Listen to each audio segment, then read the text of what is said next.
live on YouTube. And last but not least,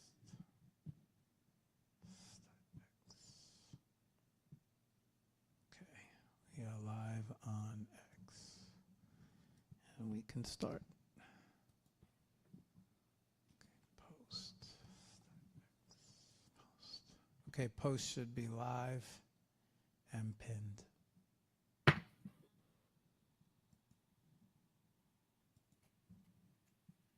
Yes,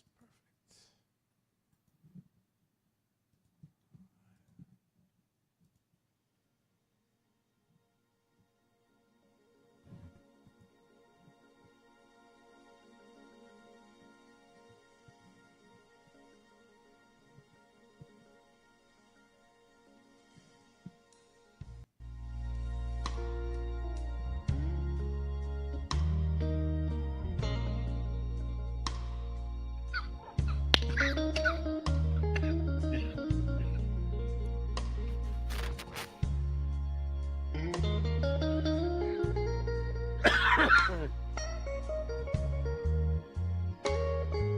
You know it's a shame when a woman spends all her time alone. When I am perfectly willing to give her everything she needs. I don't care about her past. I don't care what she's been through. I just wanna feel one night with good love, baby. That's all I wanna do. So baby, if you got that feeling, well, I wanna give you that midnight healing. You know what I'm talking about, yeah.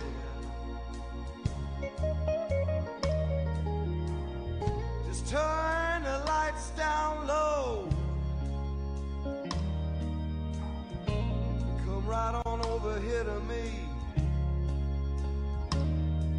I know you don't want no commitments, baby. I just wanna set your body free. And I don't care what's going on in the night outside my door. I just wanna get your head right, baby. Give you all the love I got for sure. So baby, if you've got that feeling, you know I wanna give you that midnight healing. Oh, I just wanna make love to you all night long.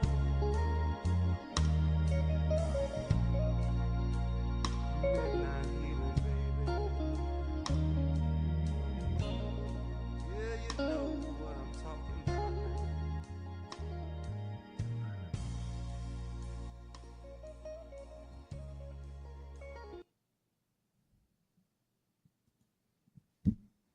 Okay.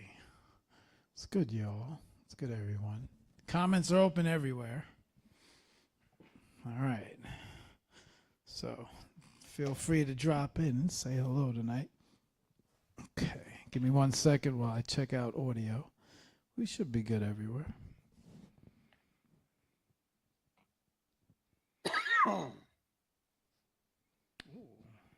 Let me fix that before I forget that, before I do the intro. Fix what? Let me make sure I have you on screen. They don't need to see me.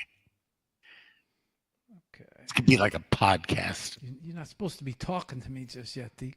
Oh, sorry. It's all right. Okay. Gotta fix that. If you didn't talk to me, I would have forget to open you up on screen. Okay. Let's see. All right. Check, check, check. 1, check 2.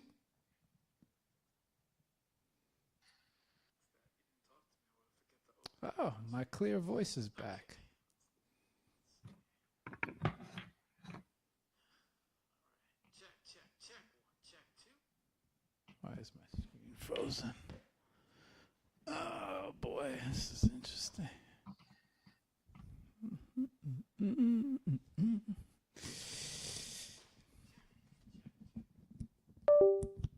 Let's fix that. Okay, let's fix this. Why did my screen just freeze?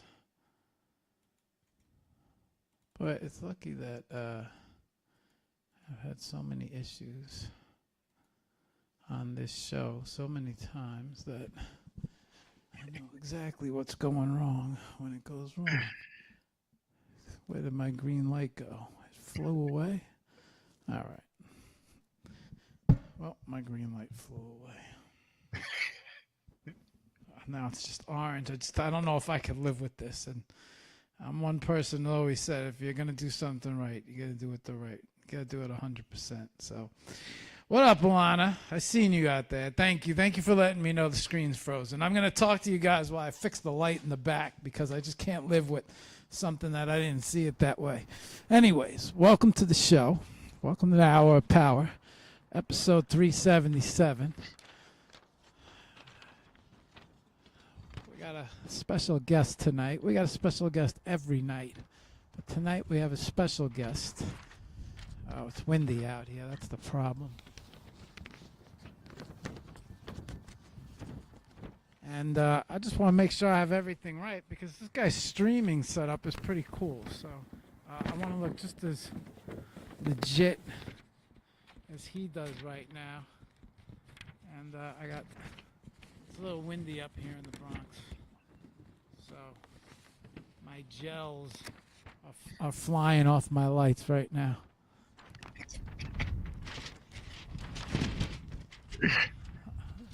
Give me that type of problem tonight, huh? Whoever designed gels didn't design them with wind in mind. Okay. I think we're good to go. I see the lights. I see everything. My screen's up. Yeah, my screen. Let's get that loaded up. 1, 2, 3. Okay, we could start. Audio's good, video's good, and things are good. All right, what's good, y'all? Thank you, Alana. All right, 9:06. So we got to 11:06. We got a 2-hour show ahead. All right, y'all. So tonight's guest, I had a chance to meet him in spaces. Every time I've heard him in a space, we never really actually got to know each other. We're going to get to know each other tonight. However, I did hear him sing for the very first time the other night, and I got to say, I was blown away by his talent. He's also an NFT artist, and I don't know, just every time he gets in the room, it seems like it turns into a very colorful, good time. So a lot of people suggested that he'd be good for the show. Some people said he'd be a great show. I think he's got a lot of energy, so I don't want to waste any time. His streaming setup is certainly amazing. I remember the first time we met in a space. Let me bring him up. Okay, Deke, say hello to everybody. I can talk now. Yes. you are free to roam, my friend. See, the key to not having me talk before I'm supposed to is to not talk to yourself rhetorically. All right, Deke, I want you to say hello to everybody. Let's see. We got everybody. Yeah, we got X open. We got Facebook open. Hello, everyone. It is wonderful to see you this evening, this fine evening. I very much appreciate being here. I am honored. So Deke is a big supporter of the show. I've always noticed that, Deke, so I appreciate that. And every time I get a chance to shoot the shit with you in spaces, you seem like a very colorful character. So I said, if anything, you're going to make an entertaining show, that's for sure. But that's the only goal of a show at the end of the day, be entertaining. Deke, so we're going to open up the show right now, right? You are technically the meanest PFP picture on any Hour of Power graphic that I've ever put together. I got to tell you that is one of the meanest photos I've ever seen. So I guess we got to get to the bottom of if you live up to that photo now. I don't think so. And I was actually in a great mood on that day. We were going to see a concert, and it was just, I don't know, I just had a moment. And Yeah, I know. It was a great capture, right? So I was gonna say it's such a good picture of you that whenever, as a photographer, whenever I see a really good photo of someone, I'm a little jealous that I didn't get to take it. But okay, so where do we start? So I know some things about you, and I only know as much as your links on your show. Your links on your X page have taken me, right? Those links haven't taken me any further than everything that I've seen. and an informant.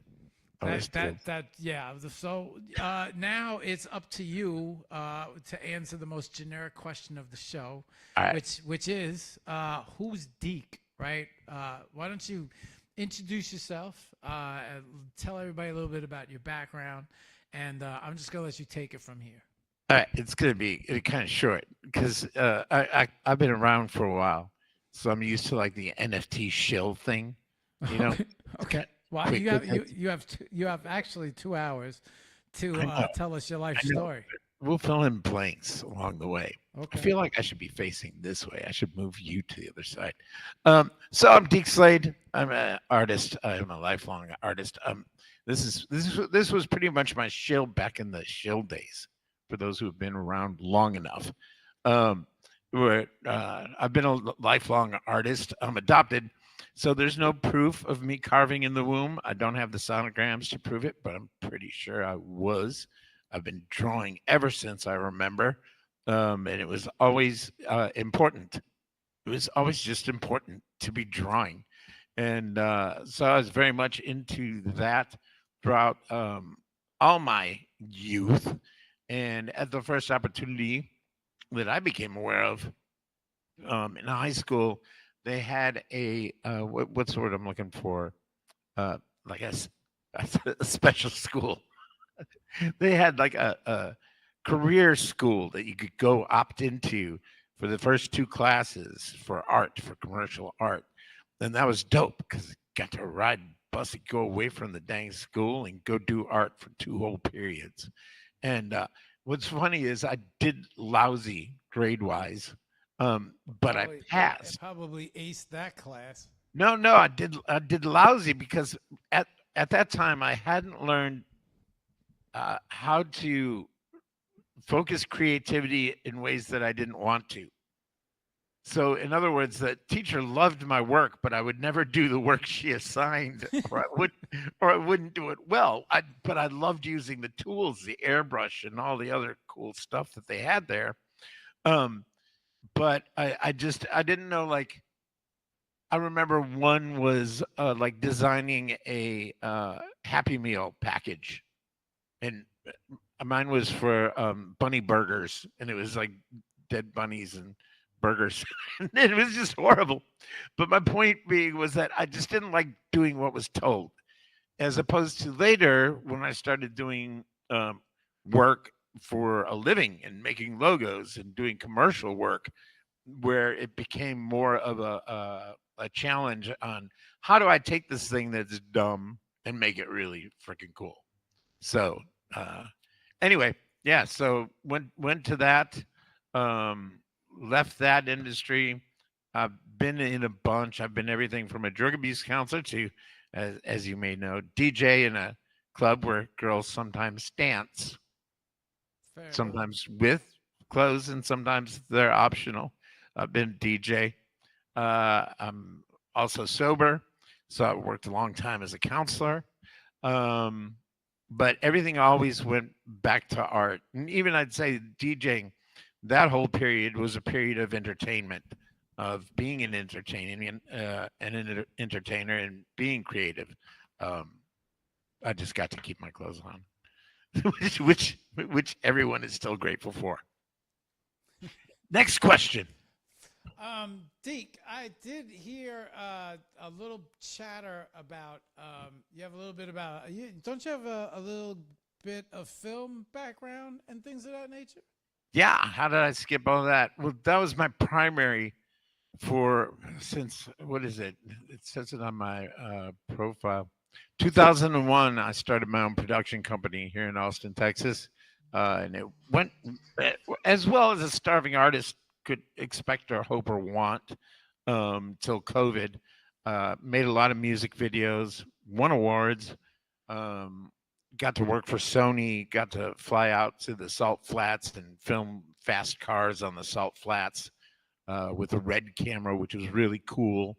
And then got flown to LA, and it was just really neat because I was presenting the footage that I just filmed, and they were filming like we were walking by while they were filming Mad Men, which was a huge show at the time. So yeah, a lot of music videos, independent films, um, and all that kind of stuff. And that was the mainstay till and also worked for South by Southwest, doing a lot of the red carpets there. So yeah, that was a big thing. That was the precursor to NFTs because once COVID hit, all that went away. So I found myself getting back into more stuff I could do at home and going back to digital art, which had always been a thing. But obviously, pre NFTs, the only thing you could do is really make art and put it online and go, look what I did on your MySpace or your Facebook or whatever. And there was no real means to monetize any of it. Well, so it strikes me, Deke, that you might have some age to you, and I think that ages might align a little bit. And so I had some background in film as well, but I can remember for the longest time that our art, the art throughout my life, there was no way to monetize it. Yeah. Either you went banging on doors, and you got onto a set, you worked as a PA. It's the film was whatever. Sometimes you work for free on films. Other times you get paid. There's a film especially because you never knew if they had a budget, they didn't have a budget. Independence or you knew you were safe if you were union and working on a bigger film, but a lot of times some people take shots at independent films, things of that nature, but you never knew if the budget money was there or not. On the other hand, there was no way for the way people are monetizing things today, especially musicians, especially in the NFT scene. There was never a way to monetize your art before, I would say maybe 15 years ago. I think when the internet first started, whether it was Patreon, or maybe it started with, help me with my art. I have a Patreon page, make donations, or there was Kickstarter. Then eventually, you can make money off of views, and then that grew from YouTube to YouTube Shorts to TikTok Shorts, and now merchandise, right? Shopify's, hey, my art's on a mug, and then all the way up to the point now where you can actually sell your art online on an exchange. You could do it in cash, I would imagine, through galleries, or you could do it, digital online, through NFT exchanges. So I'm pretty sure me and you have both seen the change in the ability to survive as an artist. Correct me if I'm wrong, but I do think this is one of the best times for artists to actually thrive. I don't know if you see it the same way I do, but you do sort of kind of fall into the NFT world, right? I don't know. Let me ask you, how did that happen, right? How did it go? Because it sounded like you ran into some trouble with the film world around COVID. So maybe you could talk a little bit about that and fill us in on those blanks there. So with me, I took a different route with film and video. Is that I had actually done for about 2 years a TV show on Access, Okay. And it was really dope because we pushed the boundaries on access. Like while others were just sitting in a chair and talking to the camera. Um, I'll also point out this was in the same studio that Alex Jones was starting in back in the Oh day. wow. And so, but we were one of the first. We started a show called Cutting Edge Comics, and we would do an entire show with comics. And I mentioned this to you in one of our DMs, because irony of irony, all these, it's almost like a full circle thing. But we would have like the little.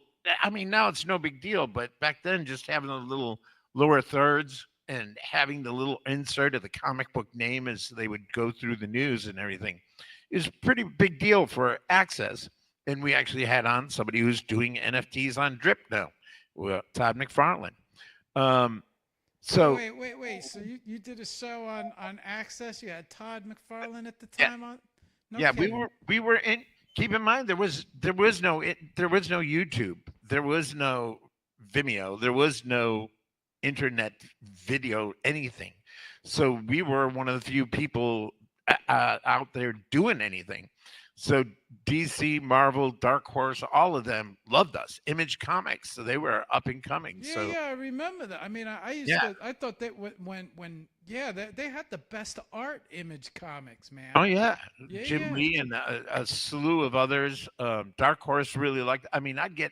It was very cool because I was just a broke dude doing an access show, but I'd get stacks of comic books for free, and be able to talk to cool people like Todd McFarlane. Only person I didn't get that I wanted. We had Clive Barker on, who created Okay. Hellraiser. Okay. Uh, Okay. Yeah.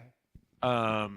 The only one I didn't get on that I wanted was Neil Gaiman, who did Sandman and Death: The High Cost of Living.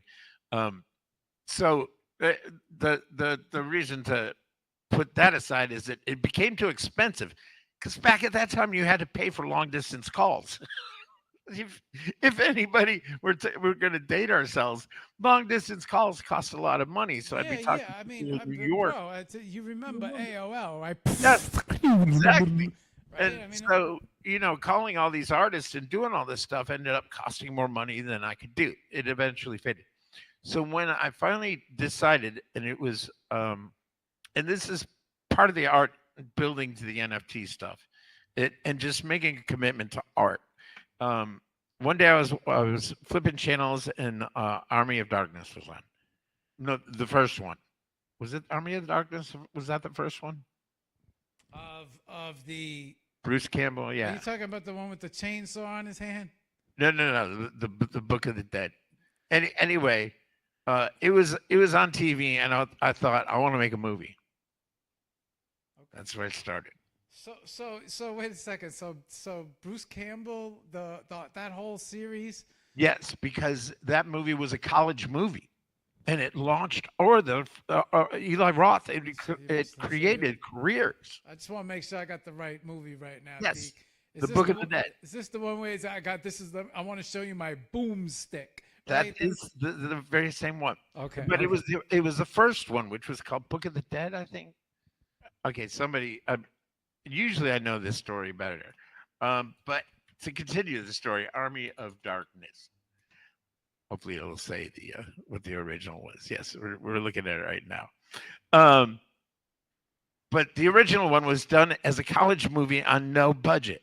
So I started looking around at cameras, and Soderbergh, who did Traffic and a whole bunch of really big movies, made this movie called Full Frontal with a Canon XL1. And I remember. Yeah, you talking my language. This was my time. Yeah. I and got he's this. and I thought, if it's good enough for him, Right. it's good enough for me. So I bought a Canon XL1 off of a videographer who did freaking weddings in Hawaii, and I bought a jib and I bought a dolly. I wasn't a broke artist then. Keep in mind, I was still DJing. I had DJ money. All this stuff shows up at my door, and my roommate bursts out laughing when I bust out this Canon XL1, and he goes, and I'm like, it's amazing. What are you laughing about? He's like, shouldn't you have an idea first? So Deke, real quick, the XL1, the Canon, that was the one with the white body that you Yes. held. Yeah. Right, you snapped you snapped the lens out of the front, and Yeah. right, you had the palm. It was like a palm grip on it, right? Yeah. All right, Yeah. yeah. I remember. Go ahead. Yeah. And so, but my thinking about it was that if I was serious, like again, my whole life was freaking art. Everything in my being was about art. And my opinion was, if I'm going to do this, then I'm going to commit to it. And if I buy this shit, then I have to. Then I'm not just sitting on a couch watching movies thinking I want to make movies. Now I'm in it. I've got all this stuff. Now I've got to do something. Um, and it wasn't long after that that I pretty much quit and became an artist full time. And this is not the way to go. This is not advice. But but I literally made the decision that if I was going to do this, I was going to do it as if my life depended on it, and that I would make my life depend on it. Burn all the bridges, right? I did. I did. But what it got me to do was I wrote every band on MySpace in Austin, anyone I could find an address. And I said, hey, I'm new. I'm doing video production. And I want to make music videos and blah, blah, and I'll give you a great deal. And eventually I got this email back from a singer. Her name's Patrice Pike, and she's freaking amazing. The name of her band at the time was Sister Seven. And I knew that band. And they were actually big enough that, like a year or two later, I went home to Chicago. I was at my sister's house, and with no ever mention of the name, that I saw that she had her CD in her collection. I was like, "Oh my god, I did a video for her!" It was like the coolest thing in the world, you know. And so, anyway, yeah, I that's how I started it, and I just knew if I didn't get a gig, I don't eat. If I don't get a gig, I don't eat. And I'm doing the same thing today. Just with NFTs. Okay. So interesting. The film's interesting. Now, touching back on the days of Little Deke, right? And so the art class where he didn't listen. Did anything ever stem from that as far as when you were not focusing, but when you were doing the art back then? Like, how did the art take shape from then to the film, right? Because there's a little bit of a gap there. So what was Deke doing in a little bit of that gap? Well, in all of it, I really enjoyed. I worked with the handicapped for a long time. I was into counseling and stuff, but I was also into photography. I was doing all this stuff in the side. It isn't like I stopped drawing. One of the very first jobs that I had was working for a cleaning service, and I was probably, I think, 15. I feel like I was under when I probably should have had a job, and they needed a logo, and they gave me $100 to do a logo, and I just was like, I'm in. You know. So all throughout everything that I was doing, I was always being creative. It was just to what degree, and that was one of the things about the club that kind of sank me for a while, is that I was too satiated, and therefore I was not. Um, I was not as hungry. Like I need to hunger for my art, if that makes sense. Um, when I'm too comfortable, I I I don't know. I need art. Like it's just yeah. I lost the plot on that one. So from where I mean, so just from listening, right? You're taking an interesting approach to art and the art world and NFT world. Not only that, but it seems like you took that same interesting approach to the film world when you said, you know what, I'm gonna. Okay, so how am I gonna pull this all together? So there is I have no idea. hang on, there's a book, right? A book called Napoleon Hill, Think and Grow Rich. Not sure if you ever came across it. So they talk about your mindset, right? You hear this a lot with like motivational speakers. They say that if you leave yourself a plan B, then you've already failed right then and there already, because you've already created a plan B, which means you're expecting to fail at plan A. If you get rid of and remove plan B, then the only thing you have is plan A. Not everyone does this. A lot of people in the film world, I'm sorry, not the film world, a lot of people just in the art world will talk about a job that they have, or, I also work a day job while I'm doing this art, on the side, half-time, part-time, full-time. Everybody seems to have a little something going on outside of the art. Then here's you saying that my entire life depends on me surviving and succeeding when selling the art. A little bit away of a different thinking. However, you hear all of the greats talk about that mindset where they literally say in Think and Grow Rich, burn all your bridges. When you burn all your bridges, you leave yourself no options. When you leave yourself no options, the only option you have is to make the option you have work. And a lot of people will not take that route. A lot of people will be very scared to take that route. However, you're taking the route that will ensure success, so to speak, in some way, shape, or form. And it sounds like it wasn't the first time you've taken this route. Can I ask you where you might have learned that mindset?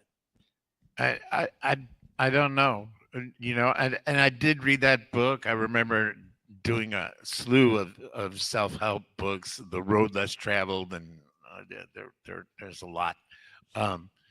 And maybe that played an influence, and maybe that did influence me. But I just want to caution that if you've got a day job, keep it. this way of life sucks. But here's the thing: there's nothing wrong with being a part-time artist. There's a period where I was so broke, and some people took issue with me because I called it a hunger strike. Basically, I stopped eating because I was tired of every day having to shill art because I needed to eat.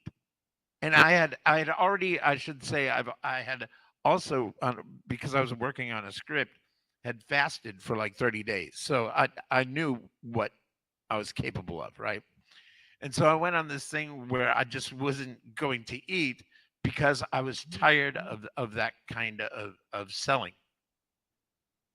And the way I described it, because a lot of people came at me, it was really weird, like hostility. like I was, I don't know, like I was playing Russian roulette or something really dangerous. And there are people who go skiing on the weekend and it's no big deal. Then there are the people who will get dropped off of a helicopter so that they can ride down some mountain that's really screwed up and really dangerous, and there's a good chance that they're going to die doing it. Well, I'm kind of that guy. and and nobody else should be that guy. Like it's not a badge of honor to be the dude who went kersplat on a tree because he jumped off a helicopter and skis. But there is a love of and a passion and a need to do what I do that I think is somewhat akin to people who do extreme sports. Oh, by the way, I just noticed this in Italian says art is never finished, only abandoned. Told you I got the tattoo. It's actually there. Art is never finished, only abandoned. Didn't mean to throw it. I just happened to catch a glimpse of my. I believe in I don't know about you, Deke, but I don't believe in coincidences. I don't believe in I don't believe in coincidences. I don't believe in like, the flukes, luck. Like I just think things, synchronicities. I feel like things line up, and I didn't really, I was looking through everything. I read this little phrase and I said, oh, this, you know what? That's a pretty interesting phrase. And so I had no idea it was tattooed on you. And so for me, it just makes this show seem right. You know what I'm saying? So I feel like you have a tremendous message and a lot of experience and a lot of inspiration for a lot of different artists out there. I've always kind of felt that when I listen to you speak. So I feel like the tattoo just confirms everything. So pretty interesting. But I'm a synchronicity guy. But I didn't mean to interrupt you. Go ahead. No, that's good. Someone once told me, and people have different spirituality, but what was it? A coincidence is a miracle God snuck in when I wasn't looking. So I'm a firm believer in weird things happen for a reason too. So Yeah, no, you're not alone there.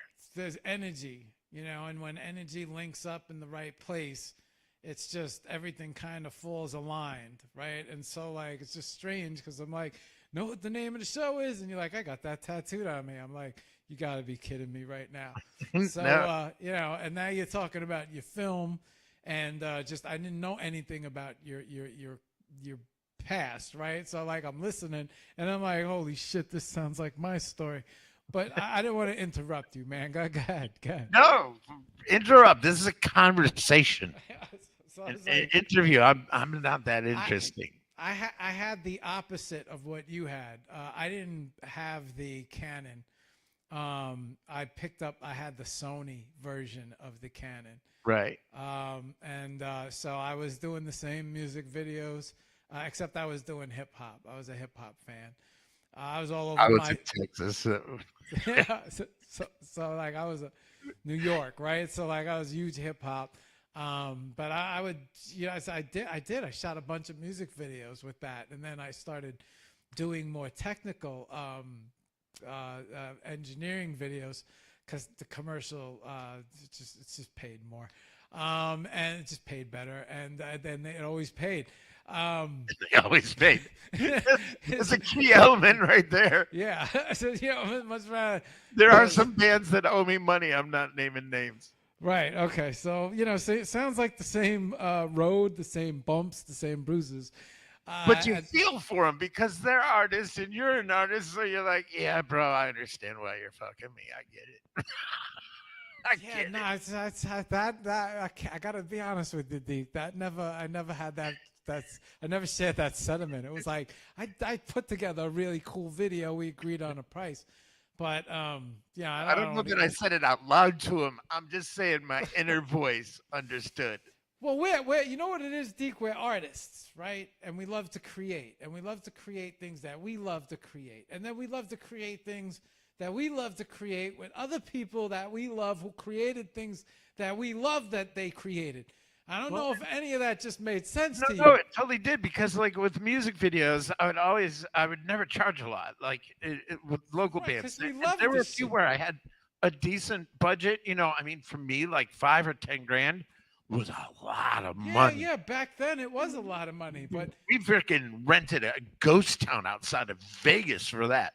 But a lot of them were like little $1,500 videos. But I couldn't blow shit up for that price, Deke. Right. Well, and I got to blow some shit up too. You need pyrotechnics in a music video. And that's the point is that, like, once you had, at least me, and it's the same with the art that I make in NFTs. Once I have the idea, I have to fucking do it. So budget be damned. It's like if I got to put 100 hours into editing, 200 hours into editing, I'm not going to be like, well, it could be better, but they're not paying me enough. It's got to be up to my standard, and that's why I make pennies on the dollar. It's because nobody really appreciates that. They just see it done, and they think magic. Well, they know what's involved. They just see some guy who loves to make music videos, and they're going to get you what they can get you, and you still going to do like 1,000% because you love doing these music videos until you just can't pay the bills no more doing music videos because the production time, the editing time just overshoots whatever budget. And the equipment. Right. Because You had your own equipment, right? yes, Because of course. that was a big selling point. What happens when you get that first payment from them? You go out and buy every piece that you Yes. think you need to complete this music. I need a steady cam. I definitely need a steady cam for the right. I went to Steadicam training. I did too. Did you I have the certificate. with Garrett, who created it? So it wasn't Garrett who created it. It was Jack. Oh shit. I don't want to say his last name wrong. He was like, I don't know if he's the vice president of the sales. He was best friends with Garrett. Okay, so then he was at the one that I was at. It was in Virginia or somewhere. I don't remember Well, where. he was most likely he's a tall guy, dark black hair. Yeah. But he is the one that he gave me the training in his. I'm friends with him, so like he gave me the training in his. I've been to Steadicam on Long Island, like. I used to be there all the time, so I had a mini Steadicam. So I hated it, by the way. I don't know about you. I love the fucking effect, but man, you watch like there was God, I can't think of his name. He had a gold tooth. He was a little guy from England. He did a video that was one of the first Steadicams on a Segway, where they were riding along on a bicycle, a couple fighting. It was amazing. But he was just this little guy, and God, he could use any of the rigs like it was nothing. Me, like 20 minutes, and my back's like, you're dumb. I could never. I used to when I had to. It was like working out, bro. I mean, like it's a tool. It's an amazing tool. But now you got better tools, or maybe not better, but you got gimbals and all these other neat things. Right. So I mean, this is such an odd conversation. I would have never expected. This is NFTs, and we have totally just lost everybody. Yeah, I just said would have never expected to have this conversation on this show tonight.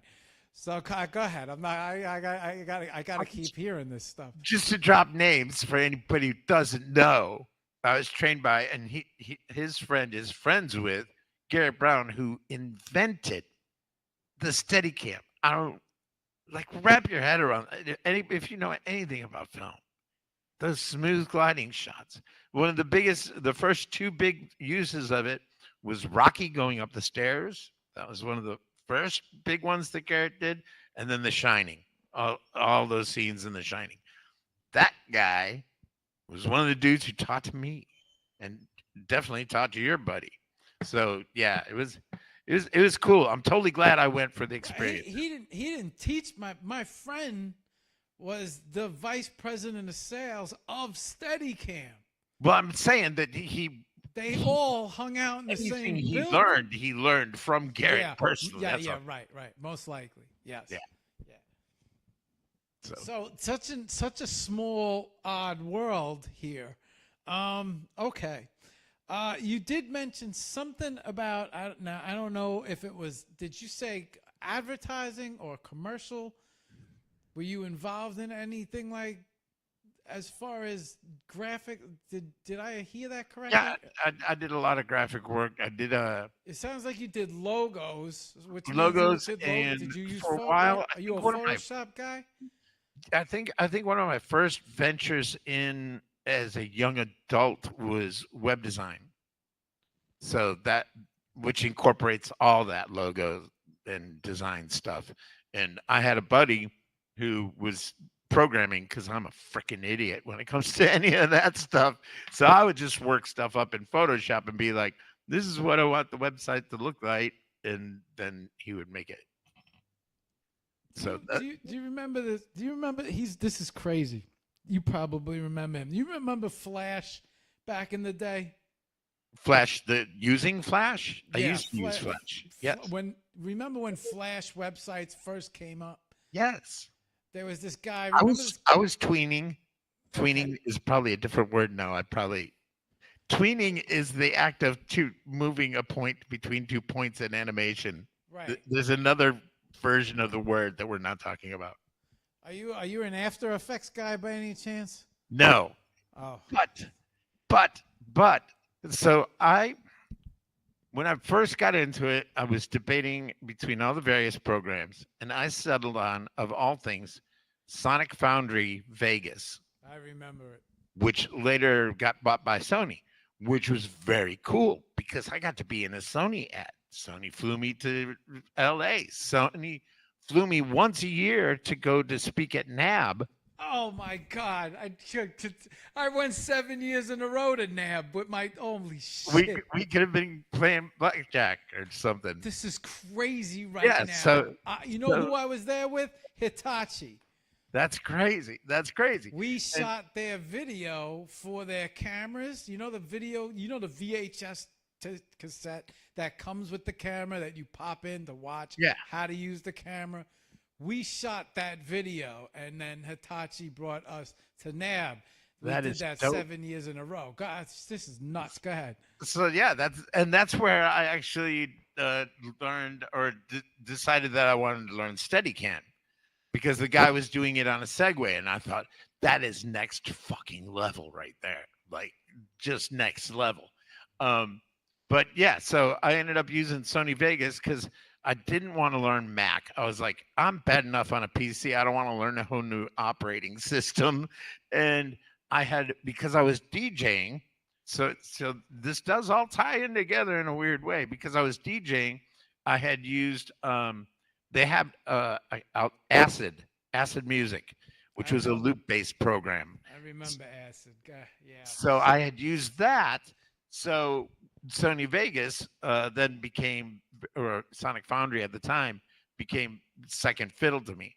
And then it was like I was probably only a year in, and here's one of my little brags was that my first year in, I had a music video in Austin Music Network. We had our own like MTV here in Austin, and it was all local music, Texas, and we were up for an award, and I didn't expect much going in, but when they did this thing where they played like 30 seconds of each of them, and ours got more applause than anyone, but then we lost to somebody who was more famous. Well, the next year, we went back, and I had two that were up. One was a country song, one was a rock song. And so I'm sitting there, and man, I was so butthurt from the last time. I was like literally praying, like, God, just let me win. I don't care third place. I don't care anything, right? So they call out second place, and the rock video won second place. I was like, hell yeah. And then they announced the first place, and it was me again for the country one. So the only motherfucker that beat me that year was me. That's cool. So this guy, Douglas Spotted Eagle, who is one of my early mentors, if by chance he ever sees this, wrote this article about me called When Winning Second Isn't Good Enough. And it was him and this company that he was working for that I got involved with NAB and going out there, and I would actually do, what do they call them? They don't call them training sessions. They call them. You mean at the booths? No, at the booths, I would do that for Sony, but then they also had like the little classes, things going on. You could go to them from like, you're talking seminars. about like Seminars. You can go up on, and they have stage presentations. Yeah. At certain all right, I got what you're saying. Go ahead. So I did seminars every year, and yeah, so it was cool beans. I don't even know where that story started. Yeah, no, that's I had to really dig for that one, Deke. You're not making it easy over here. All right. Most people, I hit the button and I let them rip. But you making me work for my information. Sorry. Okay. Chaz used Sony Vegas. I'm reading the chat. Oh, is Chaz dropping? Hi, Chaz. Hi, What's Anna. up, guys? What's up, Chaz? What's up, man? Yes. So it's so interesting. Sonic Foundry. I remember You know what was big that time? They had these They were like box systems. They came in a box. They would like have all the editing. It would come with like an editing panel. The thing was like $10,000, $15,000. It was a whole turnkey. Like you could have a whole news studio in your basement if you wanted, with like 4 different cameras. I remember that time I remember it was Beta camera. My next door neighbor Tony, he had a jib. He had but he was the only guy in New York. Get this, so this guy was the only guy in New York who had this jib. It was a crane. It was a 35-foot crane. It was called the Cam Mate. Holy shit! I can't believe I remember this. It was red. It was black. It was called the Cam Mate, and so he was a smaller guy, and he always used to hire me. Well, he knew I loved the film and everything, but he used to hire me mainly to like it came in like 6 cases. Now he like would do weddings, and he had this like one wedding package where you like get the cam, the steady cam, you get the Cam Mate. But he bought this thing at NAB. I think the thing was, if I remember correctly at the time, I think it was $35,000. And he was like, we gotta make our money back on this. So he decided to rent it to like production studios in New York. You come into New York, you don't have your equipment. You're looking for this cam, this crane. This guy is the only guy who has it in New York. So who are you going to rent it from? You're going to rent it from Tony next door. So when Tony used to get these jobs, I used to get on these jobs. Let me tell you something. This crane got me to the top of this crane got me on a lot of really interesting gigs. Like we filmed a whole in a castle underneath the Verrazano Bridge. There was this was like a whole big production, and it was they used his crane. It got me to the top. Okay, so the Twin Towers, the original Twin Towers, in the top of Tower 1 or 2, not sure which, there was the restaurant. And the top of there was also a ride in the top of the restaurant. Now the ride was like, so they filmed the ride with like the camera on the back of a fire engine. And so they put they would lift up the ladder, and they put the camera on the back of the fire engine, and they made the fire engine go through the city so that they would give it the effect of a helicopter flying through. That's cool. The buildings, right? Now it gets to the trade center. The camera goes up the trade center wall. Now they have to rig. They got to put rig on the thing, right? It drags the camera up the wall, so it makes it look like the helicopter. And then the camera was handed to us, and we set up the crane on the helicopter pad of whichever tower had the helicopter pad on, and we had to simulate the helicopter landing. And now this, so the ride that you go in, it's like one of those rides in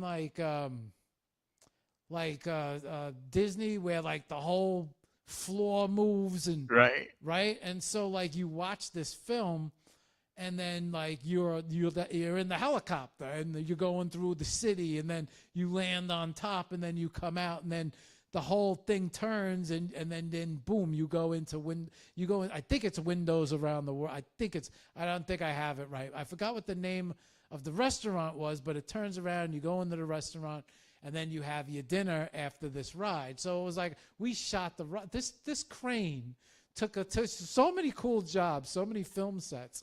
But yeah, every time we used to get gigs in job, man, NAB, some people would go into NAB with like millions and millions of dollars of budgets. I'd be drooling. All the new cameras, the new lenses. Crazy. So the only 2 stories we didn't do anything like that in Steadicam school, but we did do where you were on a forklift thing, and you were tied in, and then you came down, and then you'd walk off and do. It was kind of like the opening shot of the famous Orson Welles shot. I can't remember if it does. Streetcar Named Desires, whatever. It comes off the street. And they also do it in Boogie Nights. It's been done a bunch of times now, where it comes down off the street and then walks in somewhere. But I had another story too, but I don't remember if it was Nab. I forgot what it was. Not to distract you, but the big shot, supposedly one of the most difficult Steadicam shots. I don't know if you remember this. The opening of Snake Eyes. I think that one was faked. That one was fake. There's was cuts. it fake? Yeah. Sorry. That was Brian De Palma, I think. All right. It's faked. No kidding. Google it. All right. I trust you. Yeah, I thought it was like a 6-minute opening Steadicam shot. No, they do some whip pans in there where they did some, but it is awesome. It is awesome. But Boogie Nights is still pretty epic. There's a bunch of them out there. I think what's the mob movie? Goodfellas, right? Doesn't Good he yes. goes around the kitchen? You know, they went around that the scene wasn't long enough. They made him go. He went around the kitchen twice, and nobody realizes that. But he actually walked around the kitchen, the same kitchen. He walked around. I didn't know. Yeah, walked around it twice to extend the scene and make it seem like he was really. Yeah, it was a rather small place, but so very interesting, right? This conversation, you got me in a good conversation right now. We talk about movie facts all night. Okay. NFTs. What are NFTs? Right. Let's get. All right. So I'm not even getting us back on topic. I'm just laughing at how enjoyable our conversation is. Okay. Not talking about NFTs. Well, I mean, this is crazy. It just happened. It's the same exact background that I have just over here on the East Coast. You were fumbling around down in Texas, so no wonder we've attracted each other. Okay. So we got the graphics thing going on, and the logos earlier, and the drawing always existed. And then it sounds like we made the transition at some point in time, picked up our own equipment, started doing music videos. This probably led you into film. Film brought you to NFTs, but not purposefully. No, but okay, so I was always the first computer I got was because I had a buddy. This is early computers, who was a geek. Literally had stacks of books. Was going to school for it. Good for him. He's a millionaire now. He probably wouldn't remember my name or want to, but I thought computers were stupid until I saw literally MS Paint. And once I understood there was art to be had on computers, I went and got one. And that was like, I remember my first computer, when I upgraded my hard drive to a 1 gig hard drive, people I knew who knew computers were like, you'll never need that much.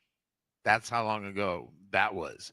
And so I started doing graphics, and I was very much into it. And then obviously I did a bunch of commercial work as well as music videos. I did a whole, maybe not a slew, but I did quite a few training videos.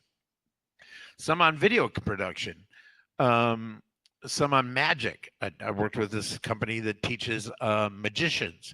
And so when you're doing that, you're also creating all the artwork. You know what I mean? I'm not outsourcing it. I'm an artist. This completely makes sense why you got the blue and the red with the hood. You got like a film cinematic shot going on. And most people, when they're streaming they're streaming on straight. It's like this very, hey, how's it going? You got this whole cinematic, you got this like this camera. Yeah, I'm telling you, this is like, no, this all makes sense. Go ahead. I didn't mean to interrupt. No, I just happy to use the word Dutch camera because most people don't know that term. So anyway, yeah, I mean, so even throughout my video production, it was gearing me more towards art because I was creating so much art for these video productions that I was doing. I'd make the covers, you know, a lot of the bands. I'm sure you did some work with bands, CD art or for the whatever, for the DVD that they were doing. Of course. So all this stuff was just culminating. And when video production went out the window, I was also into the stock market. This is around the time AMC was blowing up and all the GameStop chicanery. What's his name, right? Yes, right. Roaring Kitty. Yeah. Okay. Go ahead. Yeah, and so because of that, I got on Spaces, or I got on Twitter a little bit more active, um, and it was a natural crossover. Now, I'd probably heard, I don't know how long before this, um, Beeple's Big Sale was, but that was headline news. So I was at least vicariously aware that there's something going on where people are selling digital art. And so then, because of the stocks, I some of us in this group started a charity, and we decided to raise money for, I always forget her name, the woman who saved gorillas in the myths. We decided to do something to fundraise, and we were going to do an auction. And so people were donating film memorabilia, and I decided I'll make an NFT. And I decided that because that would force me to actually make an NFT that I've been telling myself I need to try to figure this stuff out. And so I did, and it sold, and it made money for charity. And I think it sold for like $100, $200. It actually sold twice because one bidder lost connection. And so then they were angry, not angry because it's auction and fun, but they both agreed to pay the same price to get one custom. So it was like really cool. Obviously, back then, NFT spaces were huge. So I started going, and because I had this rapport with, That was back during the bull too, right? yeah, Like very much so. So it for me, it wasn't a big deal going in to Skirpy or Keith, the NFT Kid, or Bullish Trader. I used to go to his Chill and Shills, and I ended up co-hosting that one a lot. Bullish, if you're watching. And so it just kind of at there comes a point, if you become engaged, where it becomes your family, it becomes your community, it becomes something more. And so yeah, so I'm still here, still broke, making art. All right. Okay. So, all right. Interesting. Shit. It's wow. It's 10 o'clock already. Time flies when you're having a good conversation. Okay. I got Alana over here on Facebook, and she's enjoying the story. And I got these guys over here. I got to get over to get to you guys on the comments. Hang on. We're going to make our way over to the computer in a little bit. So Deke is going to show us a little bit how he creates his art, which is a little bit of a teaser for a future AI show. So we get with, but I want to chop it up a little bit more with him. So you make it into the NFT area, interesting spaces, right? You start meeting people. You realize people are selling art. And now here you are with all of these life skills that you have gained. As far as film, you have the ability to do film editing, which, in my opinion, I think helps a lot, especially in the NFT world, because I feel like you could really put together some great trailers for some releases. But you make your way here, and it seems like after, so I kind of went through everything, and it seems like you got some art on the side, which is like single one-of-one art, but then you also got some collections going on as well, where there's multiples. I'm not going to spill all the beans yet, because I do have certain things that I want to focus on, because I did look through all of your links when it comes to the NFT stuff, and there were certain things that I like, right? Like, you could talk about whatever you want, but I like to talk about the things that jump off the page for me. So hopefully you'll give me a chance to show you a couple of the things that caught. Oh yeah, man, I can't wait to get into that. I like that little that King Kong collection you got going on.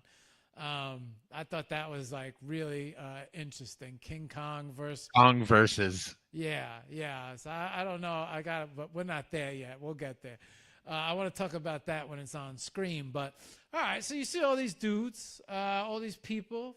Now, question: did you come in at the very beginning, or like did you discover it like when it was already hot and apes were selling and people and all? It was already okay. It was already okay. Like I don't know that I ever felt the bull run, and I say that as someone who had a pretty successful little run with the Most Wonderful Girl collection. If you saw any of those, I do. I so remember. that's the Devil Girl, Yeah, that's the red one, right? right? Okay, Based yeah. on Lords of Acid and this artist who did their covers. His name was Coop. And Lords of Acid, how cool is it? I used to DJ, I used to play the hell out of them, and now they follow me. That is cool. That is like freaking amazing right I there. don't believe in flukes here, Deke. I Yeah. believe it's just synchronicities that tell you, almost like the road signs of life telling you you're in the right direction. Forget about all the past. You're in the right direction right now, right here, and I'm letting you know because all these things come round circle, and it's just like, is this guy really talking about the Canon camera from like 25 years ago? Like, is he really seriously talking about the mini DV cameras right now? Like, but yeah. But go ahead. So at first I was doing mainly stuff that I considered like fine art, which even the Kong verses, which was a weird collection because that was one of my first. And I guess maybe I can jump into that because it was one of my first collections. So maybe I'm jumping ahead in your timeline. Sorry, but No.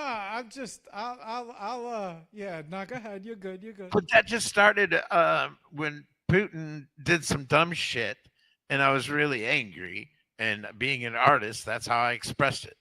It was I made this piece of art of King Kong squishing Putin's head, and so it's kind of funny because man, I was just so hurt, angry, all those things that you feel when stuff's going on in the world. And so then, as as if I needed to punctuate it more, I made another one just to show how angry I was. And the second one I did was of Hitler. So I was like and then I thought, and that one I never even listed for sale. I wouldn't list it for sale. But then I was like, man, this is a little bit too heavy. People are going to misunderstand me. So the third one I did was of King Kong versus Barney the dinosaur. And so then it kind of got into more pop culture and a little bit more fun. And all of them I priced in a way that was stupid that I would never get. But the price was part of the art because I was selling hate to some degree, and I wanted it to be a statement. And even if the statement was that it didn't sell, then it wouldn't sell. But if it did sell, the fact that somebody would buy a piece of art for $500,000 of Putin getting his head squished, I thought that's a statement. That would make news. So I went along doing these bigger pieces like that. I didn't look at the prices on these things. Oh, well, I don't think any of them are even for sale because OpenSea, they would always expire eventually. But I was like, I didn't look at the price and see $500,000. oh, they were like millions of dollars. Yeah. Okay, I didn't notice that, but I didn't know that, but interesting. It's interesting how you priced them at that because I found that little collection. That's the collection that really caught my eye out of everything. But go ahead. Well, I'm at a place where I'm over it and I'll take offers. But what's funny is that like I was making other pieces that were equally as artistic, and a lot of my pieces take 50 hours, 100 hours, 300 hours. Like not even kidding. I art 10 to 14 hours a day every day. I don't take weekends off. I don't take vacations. But something had to give. So and PFP projects were all the thing. So as a way to vent my frustration, I came up with these dumb little, they're called impish infants, and they're Okay, hang on. These are the baby heads. these are the baby heads. Okay. They were never meant to be liked. They were anti-establishment. They were a fuck you to the whole PP projects that were going on that were eating the money away from real art, and but they sold a bunch somehow. So they are what they are. I don't have the screen share open, otherwise I'd share some of those ugly things. I didn't expect you to start talking about them like I, this. well, this is where it started. I should have these things open next to you. But I guess what I was trying to get at is you see all these people selling digital art. What was your first thought? I mean, like after your first sale, I mean, was this like I'm good here? Do you ever see yourself as a fine artist? I mean, like what's going through your mind now, 4 years later? Before we start showing everybody these, we'll head over to the computer in like 5 minutes and start showing all these people everything that you're talking about. But before we get there, you had to be thinking something, right? Because you haven't left yet. I feel a lot of people have left who were very determined. I have seen that since back in the day. It was when I first got here. But I kind of feel the same way you do. I'm like, I see a lot of potential here. I don't have any plans to bounce, and I think there's a lot here. I don't know if there's a lot here at this moment because it's a little quiet, but it's like Bitcoin, right? It started off small, and now look where it is now. So I kind of feel like this started off small. And it tanked. And it tanked to places where people said it's over. Right. Yeah. So, And now people are minting on ordinals on Bitcoin now. Is it at 66? I think it was at 66 today. Didn't Violetta just sell a song for a Bitcoin? Yeah. I mean, look at all of the use cases now where people are taking advantage of it, especially in the art world, right? Where I have often said, when the argument, cryptocurrency it's always used for bad stuff. Hang on a second. There's a whole entire art world taking advantage of crypto right now and crypto sales through art. So I wouldn't say there's like a solid foundation of brick right now in the crypto world that makes the crypto have a use case scenario where artists are creating livelihoods for themselves through the sale and purchase of art with digital art. So I wouldn't go ahead and say that there's no use case for it anymore, where most people would just throw it under the bus and be like, well, the black market and this and that. But now look at how it's grown, and now look at how people are functioning, especially as artists. So seeing all of that, I was just curious if you shared the same view or you see bigger things to come. I mean, you've now had the chance to, well, not that you haven't always lived in the world of arts, more by yourself, but now you're actually communicating and hanging out with other artists, like-minded people who probably see the NFT space the same way you do. Otherwise, we all wouldn't be here, right? So, just your thoughts and your takes on, like, as you have, you've seen it grow. So is it something that you think is going to stop or something that's going to just continue? And I did want to ask you about how you felt about AI and if it's going to have an effect on film. Dude, that's another 2 hours. I know that was like a complete, like, let me go 180 one way and By the way, 180 how do the you other. feel about Catholicism? Yeah, I got so many questions. Just like it's a right? throwaway. and also tell me what your favorite thing to eat is. No, I'm just so all right. My outlook is I am a depressed optimist. In other words, I don't expect the same thing. I don't expect to eat tomorrow off of my art. However, I do think that we're only at the start of this shit. there's so many things that I think Oh, that will pessimist. Pessimist is the bad one.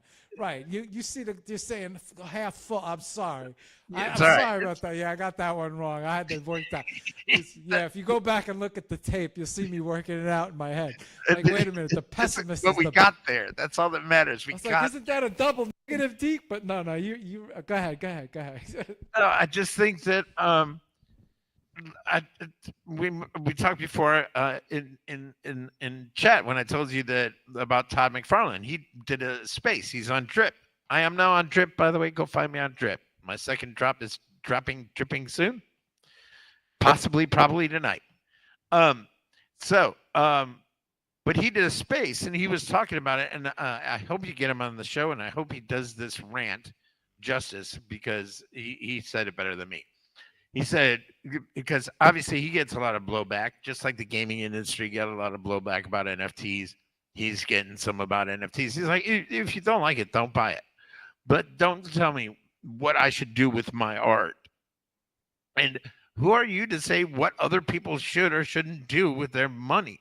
And don't tell me you're not into some digital collecting, because that's all this is. It's a direct connection. Would I rather buy I'm trying to think of someone. I would have said Dave Grohl, but he went and cheated on his wife, that bastard. So now I can't think of somebody awesome. Would I rather buy something directly from somebody, an artist, or would I rather buy it from Warner Brothers or Sony? I'd rather have a direct connection to that artist, which is the provenance that we're afforded, you know? And I think that is something that that is unmatched in any other regard on the kind of ways that it's being right now. And the way he was describing it is that, like, who are you to think that, like, somebody looking at a picture of Spawn, this character on the phone, can't bring them enjoyment? And that's all that is a digital collectible. And if you're going to tell me you're not into digital collectibles, give me your phone and let me see what pictures are on your phone.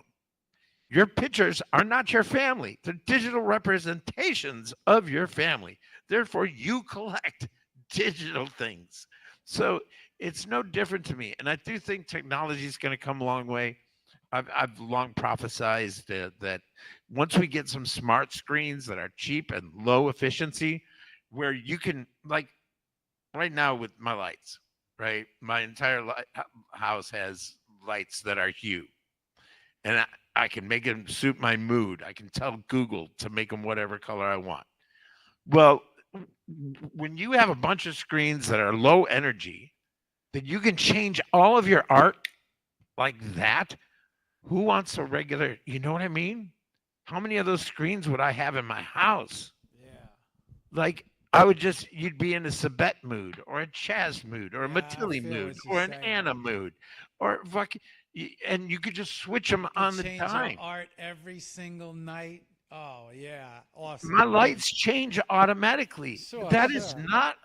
is not far away. Those screens are not far away. And provenance is going to matter.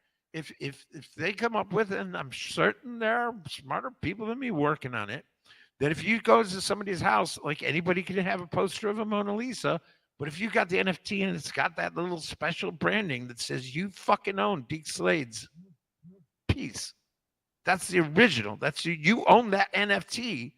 That's going to mean something to people, and it means something to me, to the stuff in my wallet, right? The art I've collected means something to me. Well, it's going to mean something to others too. It's just there's certain barriers, certain hurdles, and certain time and certain technologies that haven't come along yet. But do I think that this is going to be a huge deal? I do. Okay. If I don't die first.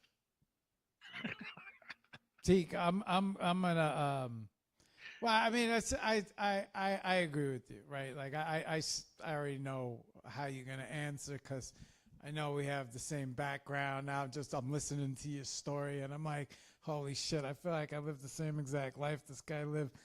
You're just talking about too many familiar things.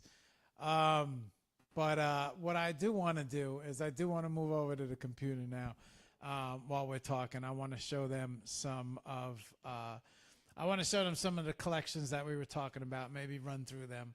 Cool. Maybe you could also share your screen and show them what goes in. But we'll do that towards the end. Yeah. Let me move over right now. Let me jump over here. All right. So how this is gonna go, Deke, is you don't have to worry about a thing except being you. And I am actually gonna split the screen on my end. Hang on. Let me set this up. I do this.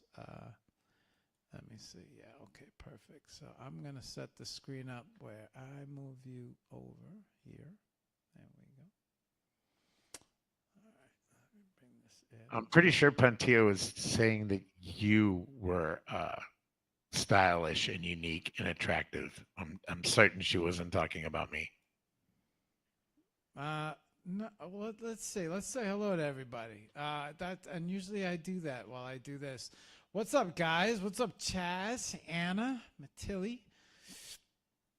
Deke's in there saying hello. What's up, Pantia? How are you? Dianella. I hope I said that right. How you doing, Dianella? She's amazing. If you don't know her work, and she's on Drip too. Almost everyone there is on Drip. I have not met Dianella yet, but I have met everyone else. Will be getting more and more familiar with the One Love group. Let me bring up. Hang on, Deke. I got your. Here we are. This is what I'm looking for. Okay. All right. I'm bringing up what I saved, and I don't know where I want to start. Penguins. I'm bringing up your. So I have your. Let's see. I have your link tree up. That's what I have. And I don't know where you want to start. You did mention about drip, so I'm going to open up your drip. Well, there ain't much there yet, but feel free. I've only had one drop there. I saw Foundation too, but yeah, wherever. I got cool art everywhere. Okay. You want to start or you want me to start? You start. Okay. I'm gonna go. So Show. I'm gonna go. Let me see. I gotta remember where I saw it. Where was the collection? Was it on your Instagram? I think it was on your Instagram. Let me see. So I got a bunch of. Was it on Instagram? No. Okay. So these guys, collection. Here we go. I'm just gonna scroll through everything, and you're gonna talk about it, right? That's what we're gonna do. But I'm gonna scroll. That's a bunch of stuff.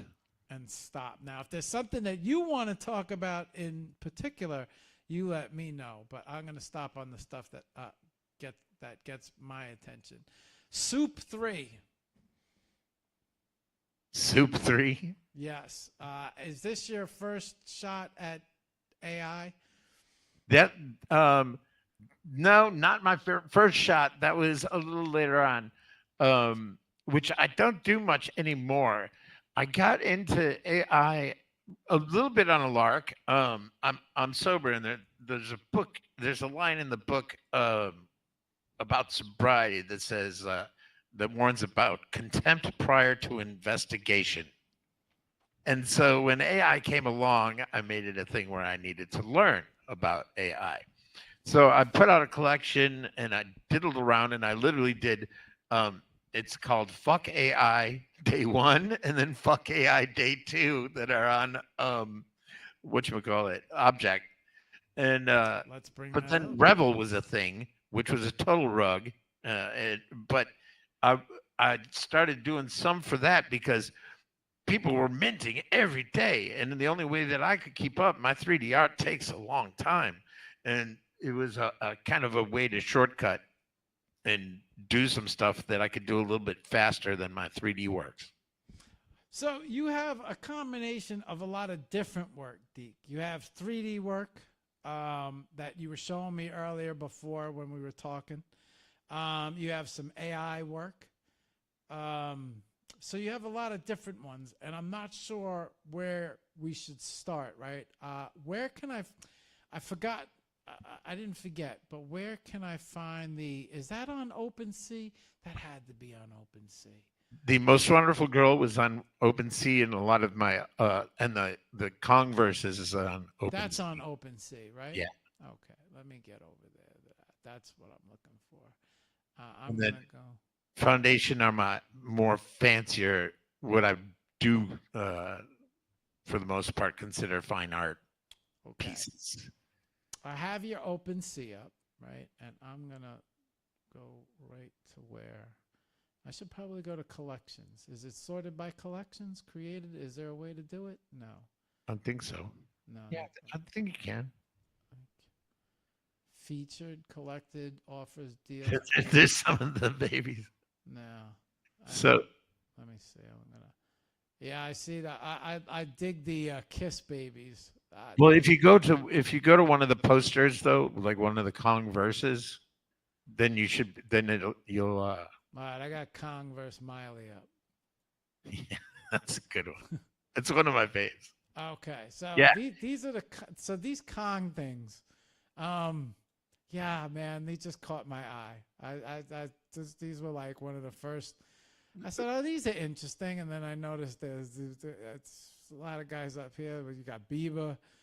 So if you zoom in on the any other teeth, Okay, pick somebody. I got Fresh Prince.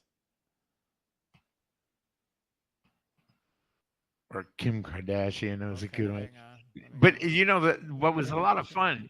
If you zoom in on the fang, on his top fang, All right. it says "fuck" whoever the person is in there. Well, you know what I noticed about a lot of your art? I noticed. Oh,